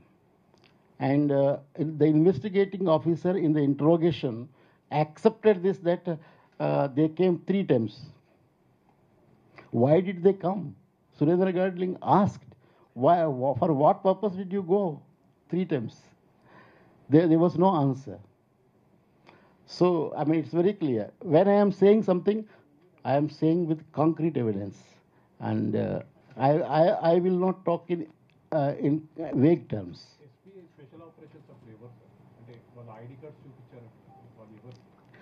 It is there in the case papers, you see. No, I will tell you, but even if you see the charge sheet, their names are there. Since this is a forum and now the case is concluded, now Right, next. I will tell you the names, okay? Yes. It's not that, I mean... sir Venkat sir Big TV. మీరు మళ్ళీ గత జీవితాన్ని ముందుకు గడుపుతామని చెప్తున్నారు. దానివల్ల మీకు వచ్చేది ఏంటి సార్? అంటే ఇప్పటికే 10 ఏళ్ళు మీరు నిర్బంధంలో ఉన్నారు. ఆ నిర్బంధంలో ఉన్నప్పుడు కూడా మీకు ఎవరు బయట నుంచి సాయం చేసినటువంటి నేపథ్యం కూడా ఉంది. కేవలం గడ్చిరోలి లేకపోతే గ్రీన్ అంటూ లేకపోతే ఇంకొకటి ప్రస్తుతం 130 కోట్ల జనాభాని మార్చలేని వ్యవస్థలో కేవలం దాని విషయంలో మాత్రమే మీరు అందులో ఇన్వాల్వ్ అయి ఉంటున్నారు. ఇంకొక అంశం, కులం మతం ఫ్యూడల్ నియంత్రణలో పీకలోతు మునిగిపోయిన ఈ దేశంలో మీలాంటి వాళ్ళు, మీలాంటి ఆలోచనలు ఏ మేరకు పనిచేస్తాయి?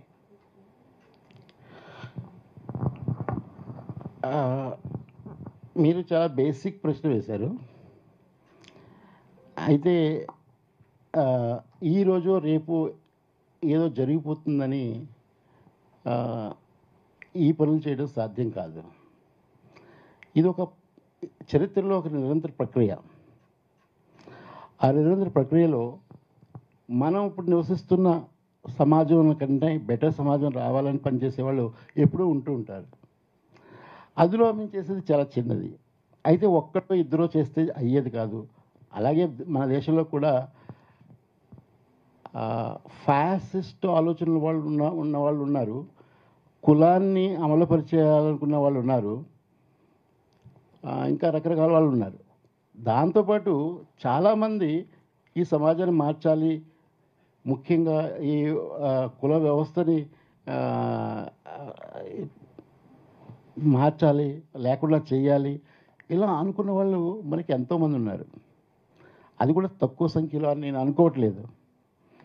అదే 140 కోట్ల జనాల్లో వీళ్ళు ఎంతమంది అని అనుకున్నప్పుడు మనకి అది తక్కువగా కనిపించవచ్చు.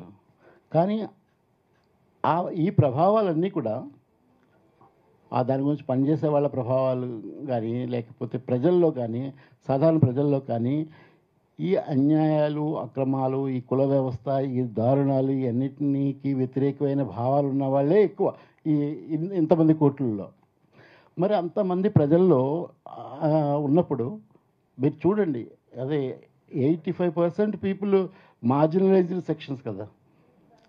ఆదివాసులు, దళితులు, backward sections, minorities, ethnic minorities, మహిళలు, ఇంతమంది ఉన్నప్పుడు వాళ్ళందరూ కూడా ఈ సమాజంలో ఉన్న దారుణాలకి గురవుతున్నప్పుడు వాళ్ళందరూ కూడా ఈ వ్యవస్థకి, ఈ రాజ్యహింసకు వ్యతిరేకంగానే ఉన్నారు. అయితే మనం వీళ్ళెవ్వరూ మారరు అని చెప్పడానికి లేదు. ఎందుకంటే ప్రతి ఒక్కళ్ళలోనూ ఈ అన్నిటినీ వ్యతిరేకిస్తున్న వాళ్ళు, వాటికి అణచివేతకు గురవుతున్న వాళ్ళు ఎందుకు ఈ వ్యవస్థ ఇలాగే కొనసాగాలని అనుకుంటారు? ఇది చిన్న విషయం కాదు. ప్రజలందరినీ మనం అంచనా చేసుకున్నట్టయితే ఈ రోజున కొంతమంది అనలిస్టులు రాస్తున్నట్లుగా ఈరోజు ఆదివాసులు కూడా వాళ్ళని అణచివేసే వాళ్ళకి ఓటు వేస్తున్నారు. అదంతా వాస్తవమైన విషయం కాదు. అసలు వాస్తవమైన విషయం ఏంటంటే, మనం ప్రజల్లోకి వెళ్ళినప్పుడు, వాళ్ళతో మాట్లాడుకున్నప్పుడు, వాళ్ళతో హృదయాన్ని పంచుకున్నప్పుడు వాళ్ళలో ఉన్న భావాలను తెలియజేస్తారు. నేను ఈ వీల్చైర్లో దేశంలో ప్రతి రాష్ట్రానికి వెళ్ళాను, ప్రతి ఆదివాసీ ఏరియాకి వెళ్ళాను. ఎందుకు? వాళ్ళ నుంచి నేర్చుకోవాలనే ఉద్దేశంతో. అసలు నేను ఏమన్నా చేయాలంటే, రేపు హక్కుల గురించి మాట్లాడాలి అంటే అసలు ప్రజలు ఏమనుకుంటున్నారో తెలుసుకోవాలని. 35 సంవత్సరాల్లో నేను చాలా సంవత్సరాలు వెళ్ళాను. అందుకోసం నేను ఈ రోజు 10 సంవత్సరాలు నేను జైల్లో చావకుండా బతకగలిగాను. ఎందుకంటే వాళ్ళ నుంచి నేర్చుకున్న అనుభవాలు ఉన్నాయి కాబట్టి. ముఖ్యంగా నేను ఇలా అనుకునేవాడిని కాదు, ఈ రోజు రాత్రో లేకపోతే వచ్చే 5 సంవత్సరాలను మొత్తం సమాజాన్ని మార్చేద్దామనే ఉద్దేశం అలాంటి నాకేం లేదు. నాతో మిత్రులు, కామ్రేడ్స్, అందరూ పనిచేసే వాళ్ళు ఎవరికి అలాంటి ఆలోచన ఉన్నట్టుగా లేదు. ఇదేదో మనం సాధిద్దాము, ఇదేదో మనం సాధించి మనం ఏదో పొందుదాము అనే ఉద్దేశంతో కూడా కాదు. ఇది ఒక ప్రజాస్వామిక ప్రక్రియ, ఎప్పటి నుంచో నడుస్తుంది. అది ఈ ఇండియాలో అంటే ఇప్పుడు యూరోప్, అమెరికాకు సంబంధించిన హిస్టరీ వేరేగా ఉంది. ఇండియాలో కనీసం 5,000 సంవత్సరాలు సివిలైజేషన్ ఉంది అని అనుకుంటే మనం అప్పటి నుంచి కూడా ప్రజాస్వామిక జీవితం కోసం, హక్కుల కోసం మాట్లాడేవాళ్ళు అన్ని యుగాల్లోనూ ఈ 5 సంవత్సరాల్లోనూ ఉన్నారు. దాని మీద నా రీసెర్చ్ నడుస్తుంది వాస్తవంగా. అంటే ఎన్నిసార్లు డెమోక్రటిక్ వాయిసెస్ వచ్చినాయి, దానికి ఎన్నిసార్లు ప్రజలు స్పందించారు. అంటే అది బసవ కావచ్చు కర్ణాటకలో, లేకపోతే కబీర్ కావచ్చు, లేకపోతే ఇంకా లోకాయన్ వ్యవస్థ కావచ్చు. ఎన్ని ఉన్నాయి, ఎప్పుడు ఎలా వచ్చినాయి అని నేను 15 ఏళ్ళగా రీసెర్చ్ మెటీరియల్స్ అంతా పెట్టుకున్నాను. అనేక లైబ్రరీస్కి, ఎన్ని చోట్లకి వెళ్ళాను. అవన్నీ కూడా నన్ను అరెస్ట్ చేసినప్పుడు తీసుకెళ్ళి నాకు మళ్ళీ దొరకకుండా చేశారు. కాపీ ఇమ్మని అడిగితే కాపీ ఇచ్చారు, మ్యూటిలేటెడ్ కాపీ, అది మళ్ళీ ఓపెన్ అవ్వకుండా ఉండేటట్టుగా చేసి ఇచ్చారు. అధ్యయనంలో చూసుకున్నట్లయితే కూడా ఇది ఏంటో ఏదో ఇమీడియట్గా ఏదో సాధించాలనే ఉద్దేశంతో చేస్తే అయ్యే పని కాదు. ఇది అందరూ చేయవలసింది. ఎవరికి ఎంత మేరకు చేయగలిగేది చేయాలి. ముఖ్యంగా చదువుకున్న వాళ్ళైతే వాళ్ళకి అది రెస్పాన్సిబిలిటీ. ప్రజలందరిలో ఉన్న జ్ఞానాన్ని ఒక దగ్గరికి తీసుకొచ్చి, వాళ్ళ ఆలోచన దగ్గరికి తీసుకొచ్చి, ఇప్పుడు ఏదో ఒక ప్రభుత్వానికో ఇంకొక పార్టీకో వ్యతిరేకంగా చేసే ఉద్యమం కాదు ఇది. ఇది ఒక చైతన్యవంతమైన ఉద్యమం. అది ప్రజాస్వామిక విలువలు అనేది, ప్రజాస్వామిక ఉద్యమం అనేది ప్రజల్లోంచి రావాలి. అది ప్రజల్లో కలగాలి. అది ప్రజల మధ్యలో నడవాలి. ఏదో ఒక ప్రభుత్వాన్ని ఇంకో దాన్ని మార్చడం వల్ల వచ్చేది కాదు. సాయిబాబా గారు, గ్రీన్ హంట్కి వ్యతిరేకంగా మీరు ఒక కమిటీని ఆ రోజు ఏర్పాటు చేసినందుకు మిమ్మల్ని అరెస్ట్ చేశారు అని అనేది మీరు చెప్తున్నారు. కానీ ఇప్పటి వరకు కూడా అనేక ఈవెన్ మీడియాలో కానీ మూవీస్ రూపంలో వస్తున్న భావన ఏంటంటే గిరిజనులందరూ కూడా అభివృద్ధి కోరుకుంటున్నారు. మీలాంటి కొంతమంది విదేశాలతో చేతులు కలిపి భారతదేశాన్ని అభివృద్ధి చెందనీయకుండా, గిరిజనులను అభివృద్ధి చెందనీయకుండా వామపక్ష తీవ్ర జాలం వైపు, అంటే ఈ మధ్యన ఒక సినిమా కూడా వచ్చింది, మీరు చూసుంటారు, బస్తర్ ఫైల్స్ అని చెప్పి. ఇవన్నీ కూడా అలాంటి భావన ఈరోజు ప్రజల్లో వస్తోంది కదా. ఏంటి అంటే ఇంకా కూడా మీ పోరాటాన్ని ప్రజలు స్వాగతిస్తారా? ఆదివాసీలందరూ కూడా గ్రీన్ హంట్ లాంటి వ్యతిరేక పోరాటాలని ఇంకా ఆదివాసీలు కావాలని కోరుకుంటున్నారా? ఒకటి, నేను ఆ సినిమా చూడలేదండి. అది ఏంటో తెలీదు, ఆ ఫిల్మ్ గురించి నాకు తెలియదు. అయితే ఆపరేషన్ గ్రీన్ హంట్కి వ్యతిరేకంగా మేము క్యాంపెయిన్ మొదలుపెట్టినప్పుడు సిటీల్లోనూ ఉన్న డెమోక్రటిక్ సెక్షన్స్ అంతా ఒక వాయిస్ని వినిపించారు. కానీ ఈరోజు ఆదివాసులు వాళ్ళే ఉద్యమం చేస్తున్నారు. ఈ ఆపరేషన్ గ్రీన్ హంట్ కానివ్వండి, ఇది ఏది అప్పటి పేరు కానివ్వండి, పేర్లు ఎన్నైనా మారనివ్వండి, మైనింగ్ వ్యతిరేకంగా, ఈ ఏరియల్ బాంబింగ్స్ వ్యతిరేకంగా, వాళ్ళ మీద జరిగే అణచివేతకు వ్యతిరేకంగా, గ్రామాలని ఖాళీ చేయడానికి వ్యతిరేకంగా ఈరోజు ఆదివాసులే ముందుకొచ్చారు. మీరు చూడండి, అనేక ప్రాంతాల్లో, వందలాది ప్రాంతాల్లో ఆదివాసులు ధర్నా సైట్స్ పెట్టారు. సంవత్సరాల తరబడి కదలకుండా ఉండి ఎన్నిసార్లు అయినా అక్కడి నుంచి తొలగించడానికి ప్రయత్నం చేసినప్పటికీ కూడా కదలకుండా, మా ప్రాంతాల్లో మైనింగ్ వద్దు, మా ప్రాంతాల్లో మీ అభివృద్ధి వద్దు. ఆదివాసులు అభివృద్ధి కోరుతున్నారు, కానీ ఆ అభివృద్ధి ఏంటో మనకు అర్థం కావట్లేదు. మనం అనుకున్నదే అభివృద్ధి అక్కడ తీసుకురావాలని ప్రయత్నం చేస్తున్నాం. కానీ ఆదివాసులకు ముఖ్యంగా మనం చరిత్రను అర్థం చేసుకోవాలి. అది రాజ్యాంగం కూడా అర్థం చేసుకుంది, కానీ ఆ రాజ్యాంగాన్నే మనం అమలు చేయట్లేదు.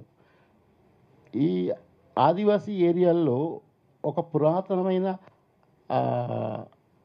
సివిలైజేషన్, నాగరికత అది ఉంది. వాళ్ళకి మొత్తం ఒక వ్యవస్థ ఉంది, సిస్టమ్ ఉంది. మనం రాజ్యాంగం తీసుకొచ్చినప్పుడు వాళ్ళకి తెలియకుండా మన రాజ్యాంగాన్ని వాళ్ళ మీద రుద్దాం.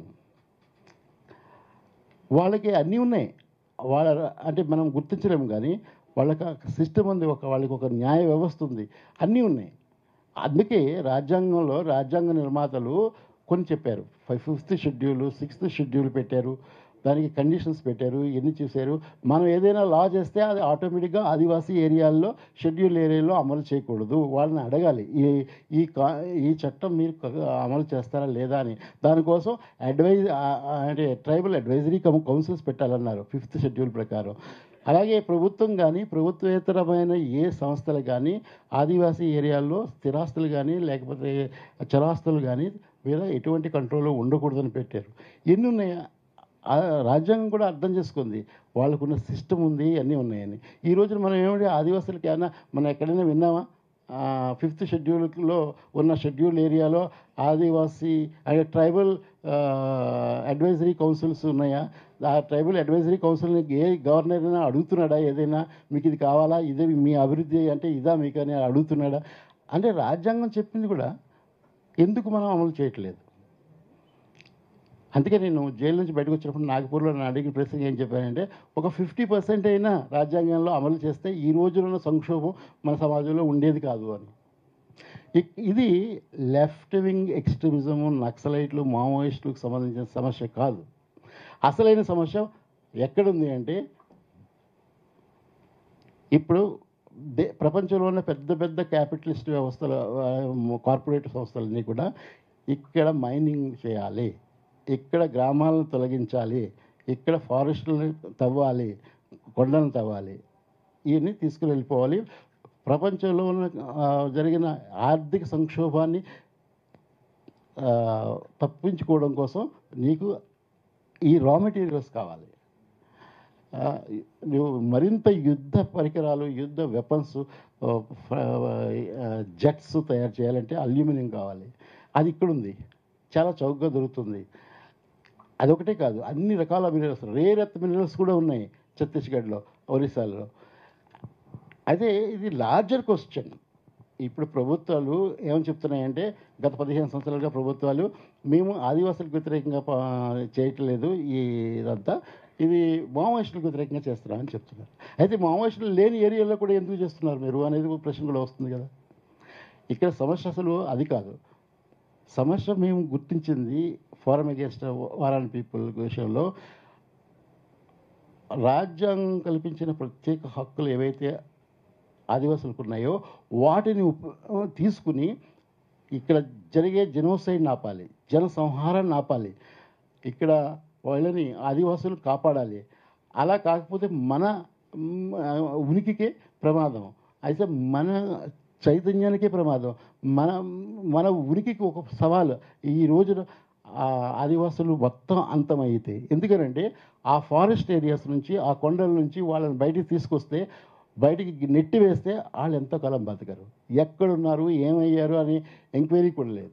ఇప్పుడు 1947 నుంచి ఇప్పటి వరకు 2 కోట్ల ఆదివాసీలు గైర్హాజరు లేరు, డిసపియర్డ్. అది అకౌంట్స్ ప్రభుత్వాల దగ్గర లేవు. ఎక్కడికి పోయారు? వాళ్ళు పెద్ద బైనింగ్స్, డ్యామ్స్ ఇవన్నీ చేసినప్పుడు ఇన్ని సంవత్సరాల్లో 2 కోట్ల మంది ఆదివాసులు ఎటుపోయారు? అక్కడ నుంచి పంపించేసిన తర్వాత ఎక్కడ రీసెటిల్మెంట్ చేశారా వాళ్ళని? రీసెటిల్మెంట్లు చేయని వాళ్ళు ఎంతమంది? వాళ్ళు ఎక్కడికి పోయారు? సిటీలకు పోయిన తర్వాత వాళ్ళు ఎందుకు బతికలేరు? వాళ్ళు అక్కడి నుంచి బయటకు వస్తే వాళ్ళు బతకరు. ఇది చాలా ఇంపార్టెంట్ ప్రశ్న. అది కాబట్టి దీనికి మనం నేరోగా ఆలోచించకూడదు. అంటే అని మేము ఆలోచించాం ఆ రోజు. అది కేవలం దీనికి ప్రభుత్వానికి మావోయిస్టులకి జరిగే యుద్ధానికి సంబంధించిన విషయం కాదు. ఇది చాలా లార్జర్ ఇష్యూ. ఈ లార్జర్ ఇష్యూ మన అందరి సంక్షేమం కోసం, మన అందరి బాగు కోసం, దేశం బాగు కోసం మనం అడ్రస్ చేయవలసింది. అంతేకాదు ఒక హిస్టారికల్ రెస్పాన్సిబిలిటీ కూడా ఉంది. ఇంతకుముందు నేను చెప్పినట్లుగా రెడ్ ఇండియన్స్ దగ్గర నుంచి ఎక్కడ కూడా వాళ్ళందరినీ సర్వనాశనం చేసి ఎవరు లేకుండా చేసి మొత్తం జెనోసైడ్ చేసినట్టుగా ఇక్కడ జరగకూడదు. ఎందుకంటే ఈ రోజున ఇక్కడ కండిషన్స్లో మనం అంతా చైతన్యవంతమైన వాళ్ళు ఉన్నాం. నేను దేవులపల్లి అజయ్ అండి, ప్రజాతంత్ర. తెలంగాణతో మీకున్న అనుబంధాన్ని మీరు ఇప్పుడు నెమరేసుకున్నారు. కొత్త రాష్ట్రం తెలంగాణ రాష్ట్రం గత 10 సంవత్సరాలుగా ఎట్లా కనిపిస్తుంది మీ అభిప్రాయం? పాలన కానివ్వండి, గత పాలకులు కానివ్వండి, ఇప్పుడున్న పాలన కానివ్వండి. తప్పనిసరిగా ఒక విషయం అయితే స్పష్టంగా నాకు అనిపిస్తుంది. జైలు నుంచి నేను అర్థం చేసుకున్నది, బయటకు వచ్చిన తర్వాత అర్థం చేసుకున్నది, దానివల్ల పాలకులు ఏం చేశారనేది పక్కన పెడితే తప్పనిసరిగా ఒక ఉక్కు కౌగుల నుంచి మాత్రం తెలంగాణ బయటపడింది, ప్రజలు బయటపడ్డారు. అది చాలా అవసరం. ఏది ఉక్కు కౌగిలి నేను చెప్తున్నాను కదా, తెలంగాణలో మా అందరికీ గౌరవనీయుడైన కాళోజీయో చెప్పిన మాట గుర్తొస్తుంది. మా 2 జిల్లాలు ఒక కులం పరిపాలించేది మొత్తం ఆంధ్రప్రదేశ్ ఉమ్మడి అని ఆయన చాలాసార్లు చెప్తుండేవాడు. అలా ఆ ఉక్కు కౌగుల నుంచి బయటపడింది తెలంగాణ ప్రజలు. అదే ఒక పెద్ద మెట్టు, పెద్ద అడుగు ముందుకి. రెండోది 1997లో వరంగల్లో నేను ఏఐపిఆర్ఎఫ్లో ఉండేవాడినప్పుడు, ఏఐపిఆర్ఎఫ్ జనరల్ సెక్రటరీగా వరంగల్లోనే ఉండి వరంగల్ డిక్లరేషన్ కన్వెన్షన్ ర్యాలీ చేసినప్పుడు మేము ఒక డిమాండ్ పెట్టాము, డెమోక్రటిక్ తెలంగాణ కావాలి అని. కొంతమంది మాతో అంగీకరించలేదు. సెపరేట్ స్టేట్ వస్తే సరిపోతుంది, ముందు ఆ డెమోక్రటిక్ తెలంగాణ అనేది తర్వాత తెలంగాణ వచ్చిన తర్వాత చూసుకుందామని అన్నారు. అప్పుడు మేము ఏమన్నామంటే, మీ చెప్పిన మాట మేము కాదను, ఇప్పుడు అందాము అప్పుడు అందాము డెమోక్రటిక్ తెలంగాణ అని. అయితే డెమోక్రటిక్ తెలంగాణ అంటలో ఒక ప్రత్యేక రాష్ట్రం ఏర్పడినంతరానే ఇమీడియట్గా అన్ని పరిస్థితులు మారిపోతాయని మేము అనుకోలేదు.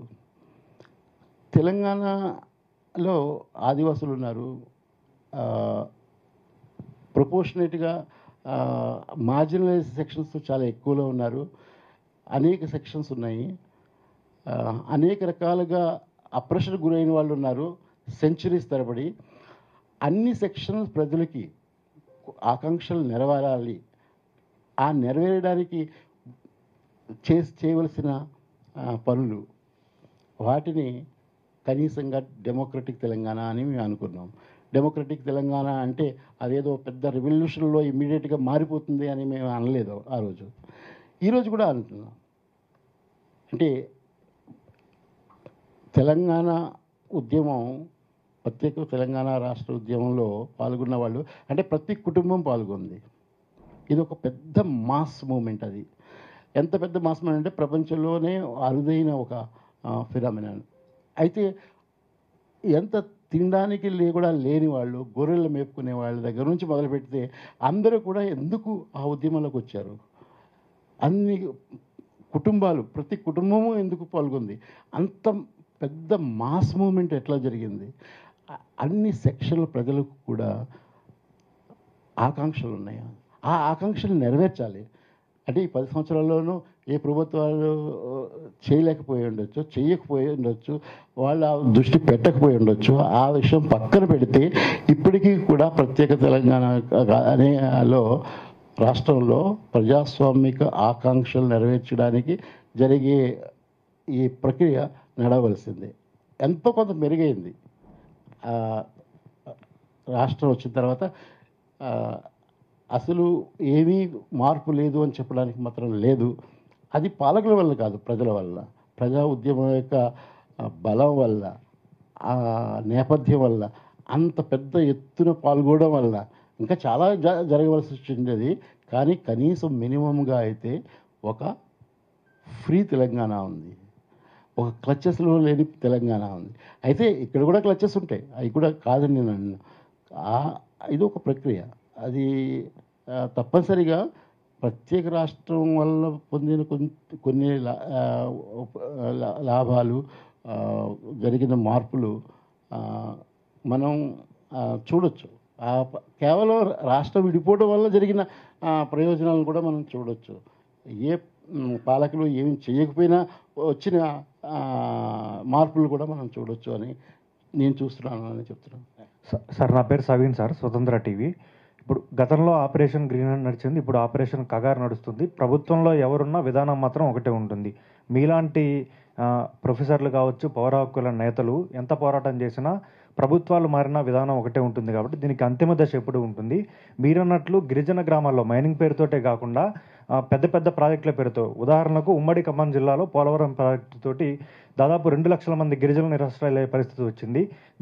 దీనిపై మీ అభిప్రాయం ఏంటి? దీనికి రాష్ట్ర ప్రభుత్వం కూడా కేంద్ర ప్రభుత్వంతో చేతులు కలిపి నిరాశ్రయులయ్యే దాంట్లో భాగమవుతుంది. దీనికి అంతిమ దశ ఇప్పుడు ఉంటుందని భావిస్తున్నారు?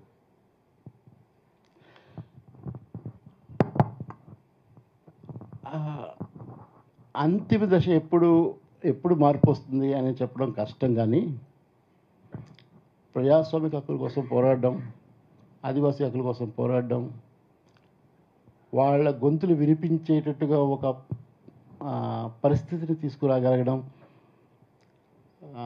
ఇవన్నీ మనం అందరం చేయవలసిన పరిస్థితి చేయాలి. అది మన అందరి కర్తవ్యం. ఏనాటికైనా ఇప్పుడైనా కొంత స్వల్ప మార్పులైనా లేకపోతే దీర్ఘకాలికమైన మార్పులైనా ఏవైనా వస్తే అవన్నీ ప్రజల ఉద్యమాల వల్లనే వస్తాయి తప్ప అది లేకపోయినట్లయితే ఏ మార్పులు రావు.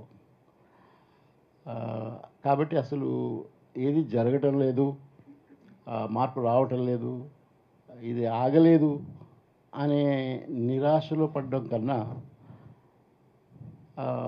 ప్రజలకు ఏదైనా ఒక గడ్డి ప్రకల ఉపయోగపడే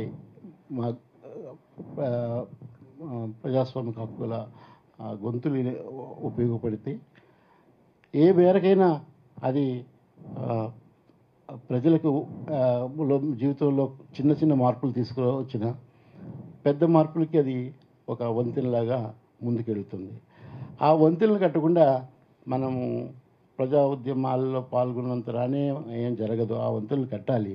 అవన్నీ జరుగుతూనే ఒక పెద్ద మార్పు వస్తుంది. కాబట్టి ఇవన్నీ కూడా 10 సంవత్సరాల్లో కొన్ని ఈ ఆందోళన వల్ల ఈ గొంతులు వినిపించడం వల్ల కొన్ని జరిగాయి. కొన్ని ఉదాహరణలు కూడా నేను చెప్పగలుగుతాను. నిజాంగిరిలో మైనింగ్ ఎందుకు ఆపబడింది? ఆపారు కదా. కొన్ని వేల ఎంఓయూస్ సైన్ చేస్తే ఈ రోజున 30-40 ఎంఓయూస్ కంటే ఎక్కువ ముందుకు ఎందుకు పోలేదు? టాటా ప్రాజెక్ట్స్ ఎందుకు ఆగిపోయాయి? గ్రామాలని, కొన్ని వేల గ్రామాలని ఖాళీ చేయించుకోవాలని అనుకునేవి 700 గ్రామాలు ఖాళీ చేయించిన తర్వాత ఎందుకు ఆగింది? ఇవన్నీ కూడా కేవలం ప్రజాస్వామిక హక్కుల కోసం పోరాడే గొంతుల వల్ల మాత్రమే కాదు, ప్రజల యొక్క ఆందోళన వల్ల, ప్రజల యొక్క భాగస్వామ్యం వల్ల, ప్రజలు చేసే ఉద్యమాల వల్ల.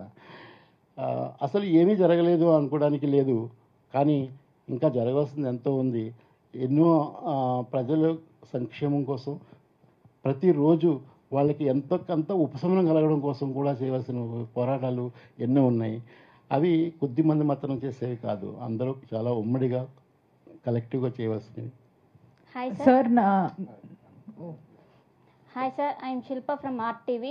మీకు జీవిత ఖైదీ పడ్డాక ఉద్యోగం నుంచి పూర్తిగా తొలగించారు. మీకు చదువు చెప్పడం అంటే చాలా ఇష్టం, ఇంకా కొనసాగిస్తారా? దీనిపైన లీగల్ ఫైట్ చేస్తారా? 5 నెలల క్రితం ఇదే ప్రశ్నకు నేను ఒక జవాబు చెప్పాను. అదే ఇప్పుడు కూడా చెప్తున్నాను. I'm a teacher, I have been a teacher, I will remain a teacher, and it is the responsibility of the university to reinstate me. According to the rules, they should reinstate me.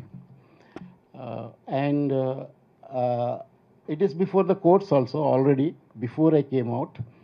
The courts have to decide, the university has to decide. And I am only waiting for this.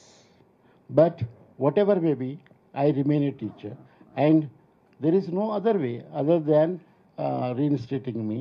Because the very ground on which I was terminated proved to be wrong, and it was decided by the Constitutional Court that there are no charges against me and there are no allegations against me.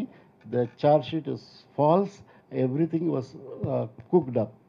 So it's a fundamentally the case was rejected, and so it's I leave it to the university and the constitutional courts to decide. Sir. Hello, sir. Anjana from the News Minute. Hello. I'm Anjana from the News Minute. So, మీరు imprison అయినప్పుడు మీ collection of poetry why do you fear my way so much అది చదివాను. కానీ మెయిన్గా అప్పటి నుంచి ఇప్పటి వరకు ఒకే ఒక ప్రశ్న, చాలామంది ఇది రిపీటెడ్గా అడుగుతూ ఉంటారు చాలామంది, కానీ సాహిత్యం వల్ల పబ్లిక్ రిఫార్మ్ ఎలా జరుగుతుంది? అది మీరు ఇప్పుడు మెయిన్గా అందరూ మీరు ప్రొఫెసర్ అని మాట్లాడారు, కానీ దాంట్లో ఇంకా ప్రత్యేకంగా ఎవరో లిటరేచర్ ప్రొఫెసర్, దానివల్ల మీరేం మార్పు రావచ్చు అని అనుకుంటున్నారు? ఇది ఒకటి అడగాల్సింది. సెకండ్లీ, మీరు జైల్లో ఉన్నప్పుడు ఎంతవరకు లిటరేచర్ మీకు సహాయకరంగా ఉంది? Thanks for asking this question. I mean, I was reeling under pains of different times during my days in prison, days and nights. ఏదో రకంగా ఉపశమనం దొరకాలి అంటే దొరికింది పుస్తకాలు చదవడం వల్లే. ఆ సాహిత్యంలో ఏదో రకంగా కూరుకుపోయి చదువుకుంటూ అందులోంచి వచ్చే ఆనందం, అంటే కేవలం సాహిత్యం మనకి బోధించడమే కాదు, ఆనందాన్ని కూడా ఇస్తుంది. అంత కఠినమైన పరిస్థితుల్లో కూడా ఆ సాహిత్యానికి ఆ బలం ఉంది. మన దృష్టిని కూడా పెయిన్ నుంచి కూడా దృష్టిని మలచగలుగుతుంది. అంటే నేను ఎప్పటి నుంచో చదవాలని బయట చదవలేకపోయే, తీరిక దొరకగా చదవలేకపోయిన పుస్తకాలన్నీ చదవడానికి కూడా అవకాశం కలిగింది. ఆ అవకాశాన్ని ఉపయోగించుకున్నాను, చదివాను. అయితే పోయిటరీ కలెక్షన్, నేను పోయిటరీ రాయాలని రాయలేదు. నన్ను నేను జైలు నుంచి వ్యక్తీకరణ చేసుకోవడానికి మిత్రులకి, కుటుంబానికి, కొంతమంది పిల్లలకు రాసినవి అవి పోయమ్స్గా మారినాయి, పోయమ్స్గా ప్రింట్ అయినాయి. కానీ నేను పోయిటరీ రాస్తున్నాననే కాన్షియస్నెస్తో రాయలేదు. ఆ తర్వాత నేను బయటకు వచ్చిన తర్వాత, అంటే అంతకుముందు కూడా నేను అది పబ్లిష్ చేయాలని కూడా అనుకోలేదు. కొంతమంది మిత్రులు ఢిల్లీలో అది పబ్లిష్ చేయాలని పట్టుబట్టి చేశారు, కానీ అది కూడా రా ఏమంటే ఎలా రాసిందో అలా పబ్లిష్ చేశారు. అది కొంచెం ఎడిట్ చేయడం ఇంకోటి ఏమి చేయలేదు, అంటే రా ఎమోషన్స్ని అది వాళ్ళు పబ్లిష్ చేశారు.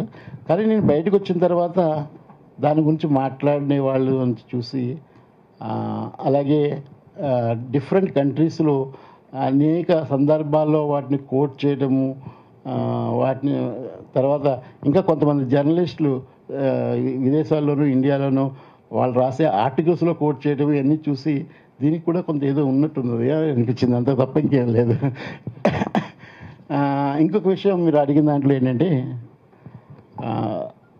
అన్ని రకాల అప్రెషన్స్, స్లేవ్ సిస్టమ్ నుంచి ఇప్పటి వరకు క్యాపిటలిస్ట్ సిస్టమ్ వరకు జరిగిన అన్ని అప్రెషన్స్కి వ్యతిరేకంగా వచ్చిన బలమైన సాహిత్యం తప్పనిసరిగా ఏదో రకంగా సమాజానికి దోహదపడింది, ప్రజలకు ఉపయోగపడింది.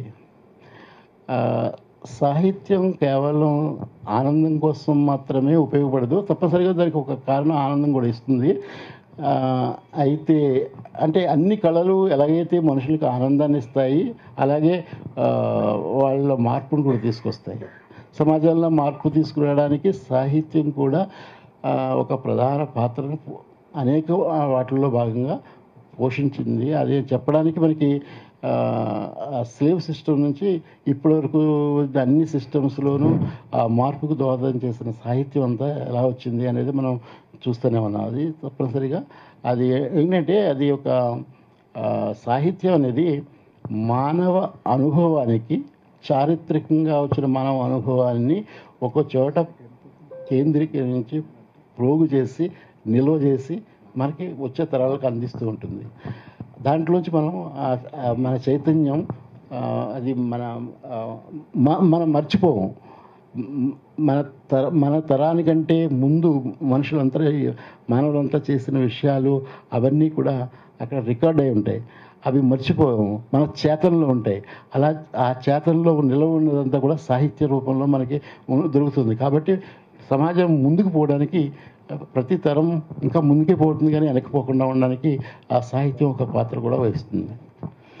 సార్ 1900 నా పేరు Sadiq sir, Big TV sir. 1969 Telangana ఉద్యమం తర్వాత all India resistance forum, all India ప్రజా ప్రతిఘటన వేదిక ద్వారా వరంగల్ డిక్లరేషన్ చేయాలి, వరంగల్ డిక్లరేషన్ ద్వారానే తెలంగాణ సాధ్యమవుతుందని కూడా మీరు 12 పేజీలకు సంబంధించిన కార్యక్రమాల్లో చేశారు.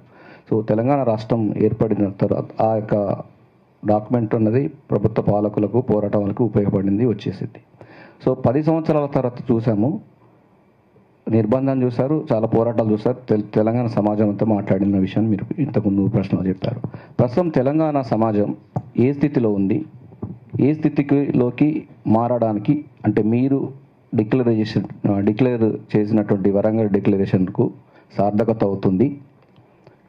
తెలంగాణ రాష్ట్రమే రాదన్నటువంటి సందర్భంలో 1969 ఉద్యమం తర్వాత వరంగల్ డిక్లరేషన్ ద్వారా మరోసారి తెలంగాణ ఉద్యమం వస్తుందని కూడా చెప్పిన సందర్భంలో ఇప్పుడు ఏ దశలో ఉంది, ఏ దశలోకి మారాలని మీరు కోరుకుంటున్నారు?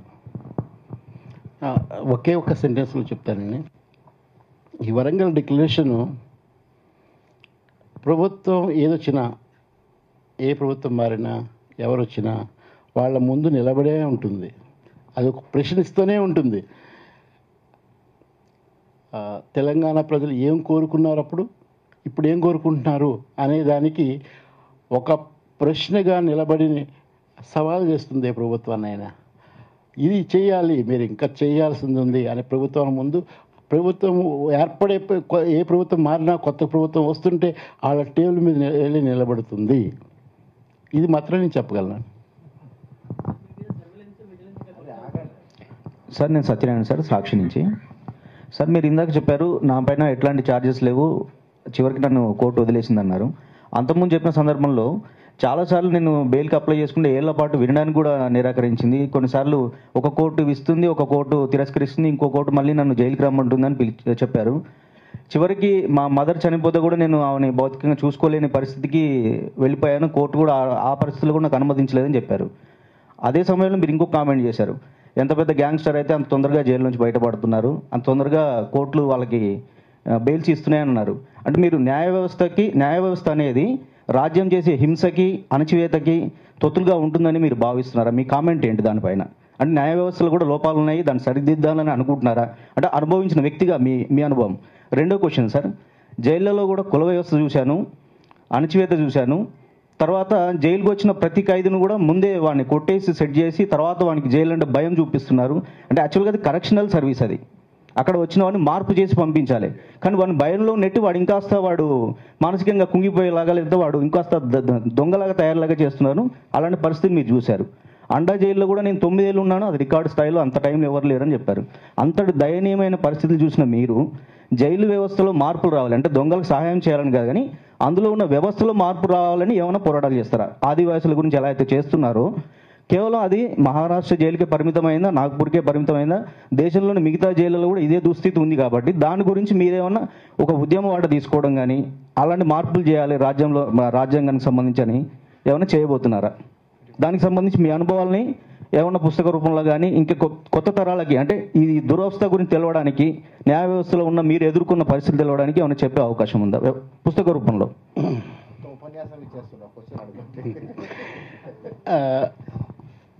న్యాయ వ్యవస్థ కూడా అది కూడా ఒక అంగం. ఇది ప్రభుత్వానికి మొత్తం రాజ్య వ్యవస్థలో అదొక అంగం. మిగిలిన అంగాలన్నీ కూడా డిటీరియేట్ అయిపోతూ ఉంటే ఒక న్యాయ వ్యవస్థ మాత్రమే న్యాయం ఇవ్వడానికి, న్యాయం చేకూర్చడానికి నిలబడుతుందని మనం అందరం నమ్మలేం. అంటే ఒక్కొక్క ఇన్స్టిట్యూషను కొలాప్స్ అవుతుంటే న్యాయ వ్యవస్థ అనే ఇన్స్టిట్యూషన్ మాత్రం నిలబడుతుంది, అదొకటే నిలబడుతుంది అని చెప్పలేం. ఇదంటే ప్రొఫెసర్ హరగోపాల్ ఉన్నారు, ఆయన పొలిటికల్ సైన్స్ని మొత్తం ఒక 50 సంవత్సరాలు బోధించిన వారు. ఆ విషయం ఆయన ఇంకా బాగా చెప్పగలుగుతారు. అయితే నేను ఒక విషయం మాత్రం చెప్తాను. ప్రజా ఉద్యమాలు తీవ్రంగా ఉంటే, చాలా ఉధృత స్థాయిలో నడుస్తుంటే కోర్టులు కూడా న్యాయాన్ని చాలా త్వరగా అందిస్తుంటాయి. అంటే ఏ సమాజంలో అయినా సరే ప్రశ్నించేవాళ్ళు, నిలదీసేవాళ్ళు న్యాయం కోసం, ప్రజాస్వామ్య ప్రక్రియను అమలు చేయడం కోసం ప్రశ్నలు లేవనెత్తు ముందుకు పోతూ ఉంటుంటే ఆ వ్యవస్థలో ఉన్న ఇన్స్టిట్యూషన్ సంస్థలు కూడా వాటికి రెస్పాండ్ అవ్వక తప్పదు. అయితే ఒక్క విషయం, మిగిలిన సంస్థల కన్నా న్యాయ వ్యవస్థ మీద చాలామంది ప్రజలకు చాలా సంవత్సరాలుగా ఇంకా కొంతలో కొంత మెరుగని ఒక అభిప్రాయం ఉంటూ వచ్చింది. ఇప్పుడు దాని మీద కూడా కొంత సన్నగిల్లుతుంది. అది కూడా న్యాయ వ్యవస్థలను నడిపించే వాళ్ళు కూడా అంటే జడ్జెస్ కూడా అర్థం చేసుకుంటున్నారు, ఇది ఇలా నడుస్తుంది ప్రస్తుత వ్యవస్థ అనే దాంట్లో. నేను ఒక్కడనే కాదు, చాలామందికి ఇప్పుడు నేను గుల్ఫిషా ఫాతిమా ఎగ్జాంపుల్ చెప్పాను. ఒక ముస్లిం మహిళ చదువుకుంటున్న ఆమెకి 65 సార్లు బెయిల్ వినకుండా అడ్జార్న్మెంట్ వేయటం అంటే, ఆ కోర్టు వేయడం అంటే ఏంటి అసలు? అది అంత అవసరమా? నా విషయంలో అనేక సార్లు, అంటే లెక్కలేని సార్లు కోర్టు, అంటే ఇప్పుడు పబ్లిక్ ప్రాసిక్యూటర్ లాయర్గా అడ్జార్న్మెంట్ అడగడమో లేకపోతే డిఫెన్స్ లాయర్ అడ్జార్న్మెంట్ అడగడమే కాదు, కోర్టే ఎట్లా చేయడం, వాయిదా వేయడం. ఇలా అంతేకాకుండా ఇప్పుడు ఎట్లా వచ్చిందంటే జైల్లోకి వచ్చినప్పుడు నీకు మన సమాజం చాలా బాగా అర్థమవుతుంది. ఒక రకంగా చూసినప్పుడు అక్కడున్న చాలామంది చదువుకోని వాళ్ళు, చాలా దయనీయ పరిస్థితుల్లోంచి వచ్చిన వాళ్ళు కూడా ఏమంటారు అంటే, ఈ బెంచ్ ఉంటే నాకు బెయిల్ రాదు, ఆ బెంచ్ ఉంటే నాకు బెయిల్ వస్తుంది. ఏం చదువుకోలేని వాళ్ళు కూడా మాట్లాడుతున్నారు జైల్లో అందరూ. అసలు ఇదేంటి? కోర్టు అయితే ఏమంటుంది అంటే bench hunting is a crime అని. అక్కడ నాకు తెలియదు ఇంత 35 సంవత్సరాలు ప్రజాస్వామిక హక్కుల్లో మాట్లాడుతూ చట్టాలు ఇవన్నీ చదువుతూ టాడాకి వ్యతిరేకంగా పోరాటం, పోటాకి వ్యతిరేకంగా పోరాటం, తర్వాత ఊపాలు నన్ను కూడా ఇన్ని చేసిన వాడు నాకే తెలియదు. వాళ్ళు చెప్తుంటారు నాకు నీ బెయిల్ ఈ బెంచ్ కింద వచ్చింది, నీకు ఆ బెంచ్ కింద నీకు న్యాయం జరగదు, మీ లాయర్కి చెప్పు ఆ బెంచ్ ఉండగా ఆర్గ్యుమెంట్ చేయొద్దు అని. ఇదేంటి అసలు? అదే వాళ్ళు ఆయన చదువుకున్నవాడు కూడా కాదు, కోర్టు అంటే తెలియదు, ఏమీ తెలియదు అని చెప్తున్నారు. మరి అట్లాంటి పరిస్థితి రాకూడదు కదా మనకి. ఇప్పుడు సాధారణ ప్రజలు కూడా కోర్టు అంటే ఏంటి అనే దానికి వచ్చి వ్యక్తిని జడ్జిగానే వ్యక్తిగా చూస్తున్నారు, బెంచ్ని వ్యక్తిగా చూస్తున్నారు. అసలు న్యాయం అనేది జరిగేది వ్యక్తి మీద ఆధారపడి ఉంటుంది, ఆయన యొక్క విశ్వాసాల మీద ఆధారపడి ఉంటుంది, లేకపోతే ఆయన బ్యాక్గ్రౌండ్ మీద ఆధారపడి ఉంటుంది. ఇట్లా వెళ్ళిపోవడం అనేది ఎంత దురవస్థ మనకి. అది కూడా ఏంటంటే ఒక పిహెచ్డీ చేసి యూనివర్సిటీలో చదువులు చెప్పి వచ్చిన ప్రొఫెసర్కి వాళ్ళు చెప్తున్నారు నీకు తెలీదు అని చెప్తున్నారు, మీ వకీల్కి చెప్పు అంటారు. వాళ్ళకి కూడా తెలుసు వాళ్ళకి బెయిల్ ఏమైనా వేస్తే ఎవరి దగ్గరికి వెళ్ళాలని. నేనేమన్నానంటే చాలామందికి వాళ్ళ కుటుంబాలు అవి వాళ్ళకి బెయిల్ ఇచ్చిన వాళ్ళు లేరు, బెయిల్ వేసేవాళ్ళు లేరు, లాయర్ లేరు. అలాంటి వాళ్ళకి అప్లికేషన్స్ రాస్తూ ఉండేవాడిని నేను, వందలాది అప్లికేషన్స్. వాళ్ళు ఏమనేవారంటే నేను ఇది ఒక సిస్టమ్ ఉంది అక్కడ, లీగల్ సర్వీస్ సిస్టమ్ అని, లాయర్స్ని కోర్టు ఇస్తుంది, అది దానికి రాయొద్దు అంటారు. ఎందుకంటే మాకు అన్యాయం జరుగుతుంది, ఆ లాయర్ వినడు, ఆర్గ్యుమెంట్ చేయడు, రాడు, మాట్లాడు, దానికి వద్దు అని చెప్తారు. ఇంకా దానికంటే ఎక్కువేంటి, నేను వెళ్ళి కోర్టులో నేను నేరం చేశాను, నాకు ఎంతగానో శిక్ష చేయండి అని చెప్తే నాకు అయిపోద్ది టైం, నేను బయటికి వెళ్తాను, అది బెటర్ అని చెప్తాడు. అలాంటి పరిస్థితులు నేను చూసాను జైలు. అందుకే అంటున్నాను, జైల్లోకి వెళ్తే తెలుస్తుంది ఈ సమాజం గురించి మరింత బాగా అవగాహన, అక్కడ అర్థం అయినంత బయటే అర్థం అవుదేమో అనిపించి. అలా అని మీరందరినీ జైలుకి వెళ్ళమని తప్పనిసరిగా ఆనను. ఎందుకంటే అసలు అది మనుషుల్ని అంటే ఈవెన్ నేరస్తులను కూడా జైలు పెట్టకూడదని నేను నిర్ణయానికి వచ్చాను. అక్కడికి వెళ్ళిన తర్వాత నాకు అర్థమైంది ఏంటంటే అది నేరస్తులు కూడా మనుషులే కదా, నిజంగా నేరం చేసిన వాళ్ళు, గ్యాంగ్స్టర్స్ కూడా మనుషులే. అలాంటి వాళ్ళని కూడా మనం అలాంటి కొన్ని పరిస్థితులకి తీసుకెళ్ళి మనుషులుగా కానీ కొన్ని మానవత్వం కోల్పోయేటట్టుగా మనుషులు విలువను కోల్పోయేటట్టుగా చేసే ఒక సంస్థ అది. అలాంటిది అసలు ఎవరికి జరగకూడదు. దాని కరెక్షనల్ హోమ్ అనేది అది ఒక ఏంటంటే అసలు అది ఎప్పుడూ అమల్లో కాలేదేమో. ఇప్పుడైతే ఖచ్చితంగా అది కనీసం అది నడిపించే సంస్థలు నడిపించే వాళ్ళ ఆలోచనలో కూడా లేదు అది కరెక్షనల్ హోమ్ అనేది. సార్ నుంచి సార్ మీరు ఢిల్లీ యూనివర్సిటీ ప్రొఫెసర్గా పనిచేశారు, తర్వాత మానవ హక్కుల యాక్టివిస్ట్గా కూడా పనిచేస్తూ ఉన్నారు. సమాజాన్ని కాస్త కూస్తో చైతన్యవంతం చేసేటువంటి పరిస్థితుల్లో ఉన్నటువంటి మిమ్మల్ని దాదాపు 9 సంవత్సరాల పాటు రాజ్యం నిర్బంధంలో పెట్టినప్పుడు భవిష్యత్తు మానవ హక్కుల పోరాటాలకి మీ కేసు స్ఫూర్తివంతం అవుతుందా, విఘాతంగా మారుతుందా?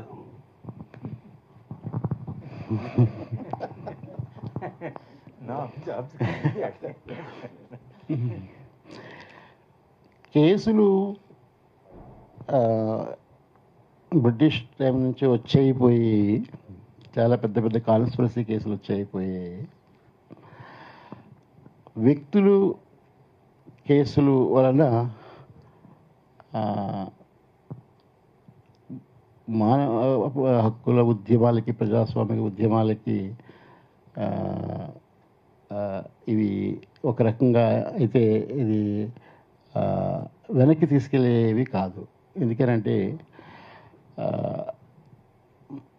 ఒకటి innate nature of human beings, అలా చెప్పుకోవాలంటే ఇక ఎనీ లివింగ్ బీయింగ్ అవి అందరూ కూడా అది వాళ్ళు బతికున్న జీవితాలని, వాళ్ళు బతికే ఇది వాతావరణాన్ని ముందుకు తీసుకెళ్ళడానికి అది ఒక ఉంటుంది. కాబట్టి హక్కులు ఎప్పుడు కూడా స్థిరంగా ఉండవు. మనం కొన్ని హక్కుల్ని ఈ రోజున మనం మాట్లాడుకుని ఈ హక్కులు కావాలనుకున్నప్పుడు మళ్ళీ కొత్త కోరికలు, కొత్త హక్కులు వస్తాయి. అంటే అది నిరంతరం ఒక ప్రక్రియ, అది ముందుకు వెళుతూనే ఉంటుంది సమాజం. ఇంకొక విషయం, నా అరెస్ట్కి సంబంధించిన తర్వాత జరిగిన బయట సమాజంలో జరిగిన విషయాలు నేను బయటకు వచ్చిన తర్వాత తెలుసుకున్న దాంట్లో చూస్తే దీనికి నా రిలీజ్ కోసం రోడ్ల మీదకి వచ్చిన విద్యార్థులు 10 సంవత్సరాలుగా ఇండియాలో కానీ బయట విదేశాల్లో కానీ వాళ్ళందరూ నాకు కలవడానికి రావడం, లెటర్స్ రాయటం, ఈమెయిల్ రాయటం చూస్తున్నట్లయితే నాకు అనిపించింది ఎంతమంది నేను మాట్లాడేవి ఇంతకుముందు నుంచి నేను మాట్లాడేవి తో పాటు పనిచేసిన అందరూ కార్యకర్తలు, హక్కుల సంస్థలు మాట్లాడేవి వాళ్ళు తెలుసుకోవడమే కాకుండా వాళ్ళ కార్యకర్తలుగా మారారు. అది చూస్తే నాకు ఆశ్చర్యం అనిపించింది. అంటే ఒక రకంగా తప్పుడు కేసులు పెట్టి ఇరికించి, అంటే నువ్వు చేస్తున్న లెజిటిమేట్ వరకు సమాజానికి ఏం చేయాలో చేయడం తప్పు, నేరము అనేటట్టుగా భయపెట్టేటట్టుగా చేయాలనుకున్నవి ఇవి కూడా నిజంగా పని చేయవు.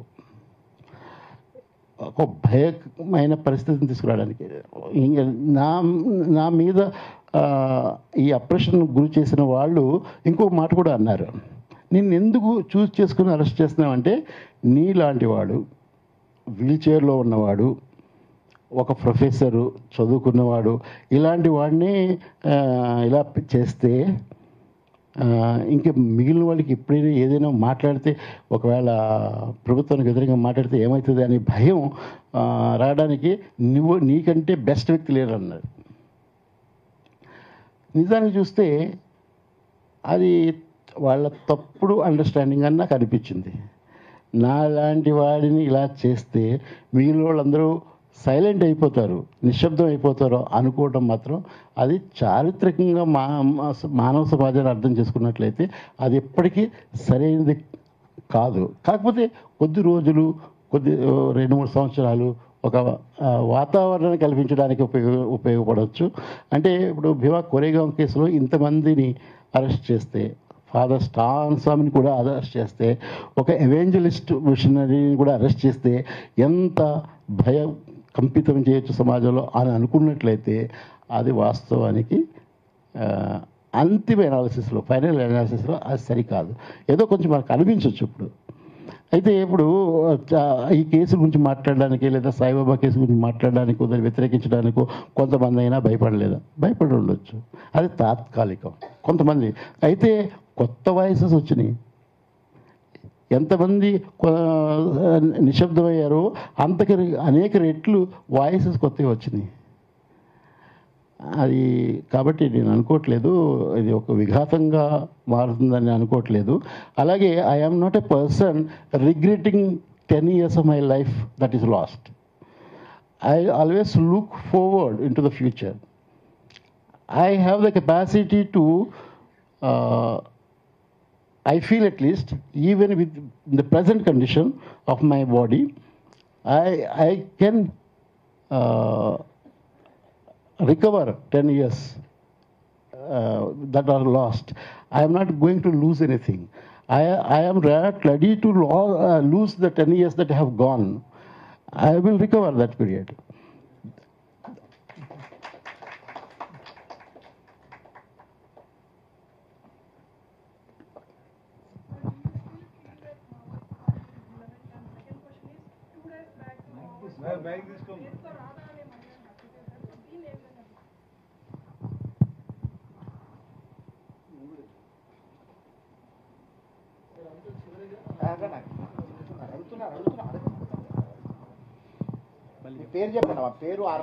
సార్ ప్రణీత సార్ TV9 నుండి.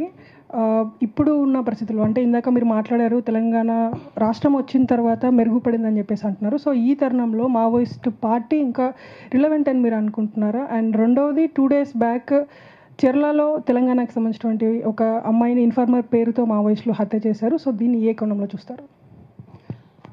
ఇప్పుడు ఏ పార్టీ రిలవెంట్, ఏ పార్టీ రిలవెంట్ కాదు అని మనం రాసి పెట్టలేము, మాట్లాడలేము. అది ఒక చారిత్రక ప్రాసెస్. ఇప్పుడు నేను ఆర్ఎస్ఎస్ రిలవెంట్ కాదు అన్నంత మాత్రానే ఆర్ఎస్ఎస్ డిసప్పేర్ అయిపోదు కదా. అట్లాగే మావోయిస్ట్ పార్టీ రిలవెంట్ కాదు అంటే అది డిసప్పేర్ అయిపోతుందా? అవ్వదు. అది ఒక చారిత్రక ప్రాసెస్. ఏ శక్తులు, ఏ రాజకీయ శక్తులు ఎప్పుడు ఉద్భవిస్తాయి, అవి ఎందుకు ముందుకు వెళ్తాయి, ఎప్పుడు ఎలా వెళ్తాయి అనేది మనం చారిత్రకమైన ఒక ప్రక్రియను స్టడీ చేసి చెప్పగలుగుతాం. కానీ ముందే ఒక ఎస్టిమేషన్ వేసి ఇచ్చి, లేకపోతే ఈరోజు ఏది రిలవెంట్ కాదు అని చెప్పే అది ఉండదు. నేను I'm a student of literature, history, philosophy and things like that. So I will not come to a conclusion for anything like this. Say like this is relevant, this is not relevant. I am not judgmental about anything. I can say things about any political force. This is progressive force. I can have an estimation for myself. I can understand these processes. But I cannot say judgmental and say this will lose its relevance now, that will lose its relevance now. No, the real forces who will decide about this is the people. About the Charla incident that you are talking about, I am not aware of anything because these days I don't have the energy to look into all this. Mostly I've been engaged myself in medical treatment. So without knowing all the details, I cannot comment on it. Thank you Saibaba గారు. ఈ నిజంగా 1 గంట కార్యక్రమం అనుకున్నాము, సరిగ్గా 2 గంటలు అవుతుంది. ఇప్పుడు ముగిసింది. బహుశా మొదటి మీట్ ద ప్రెస్ 2 గంటలు నడవడం అనేది ఈ మధ్య కాలంలో మీరు నిజంగా ఇవాళ 10 ఏళ్ల నిర్బంధానికి గురై జైలు జీవితాన్ని గడిపి ఇవాళ మీడియా ముందు మీ అనుభవాల్ని షేర్ చేసుకున్నందుకు నిజంగా మేము కృతజ్ఞతలు. దీనికి ఇప్పుడు మా ఆంధ్రజ్యోతి డిప్యూటీ చీఫ్ రిపోర్టర్, మరి అట్లాగే TUWJ secretary Yadagiri oath of thanks చెప్తారు.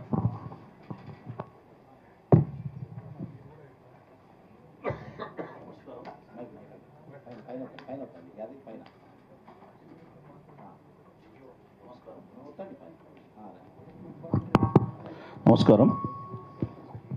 నిర్బంధాల్లో నిజాలు 10 ఏళ్ల జైలు జీవితాన్ని అనుభవించినటువంటి సాయిబాబా గారు మన జర్నలిస్ట్ మిత్రులందరికీ సందేహాలని నివృత్తి చేశారు. ఈ నిర్బంధాలు నిజాలను ఆపలేవు, అణచలేవు అని చెప్పడానికి వారు ప్రత్యక్ష నిదర్శనం. మాతో పంచుకున్నందుకు వారికి TUWJ తరఫున కృతజ్ఞతలు చెప్తున్నాం. మరియు మోడరేటర్గా హరగోపాల్ సార్కి మరియు ఈ కార్యక్రమానికి పాల్గొన్నటువంటి జర్నలిస్ట్ మిత్రులందరికీ ధన్యవాదాలు, కృతజ్ఞతలు.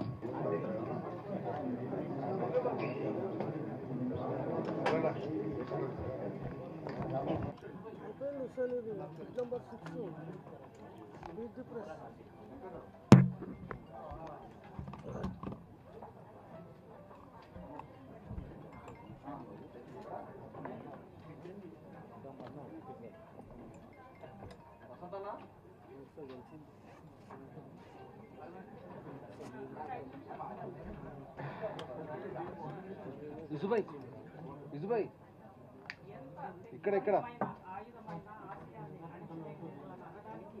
ఒక నిలువెత్తు సాక్ష్యం పొందారు సాయిబాబా గారు. 10 ఏళ్ల తీవ్ర నిర్బంధం దేశవ్యాప్తంగా ఒక అడవులని, ఆదివాసీని రెండింటినీ కబళించాలని ప్రయత్నిస్తున్న ఒక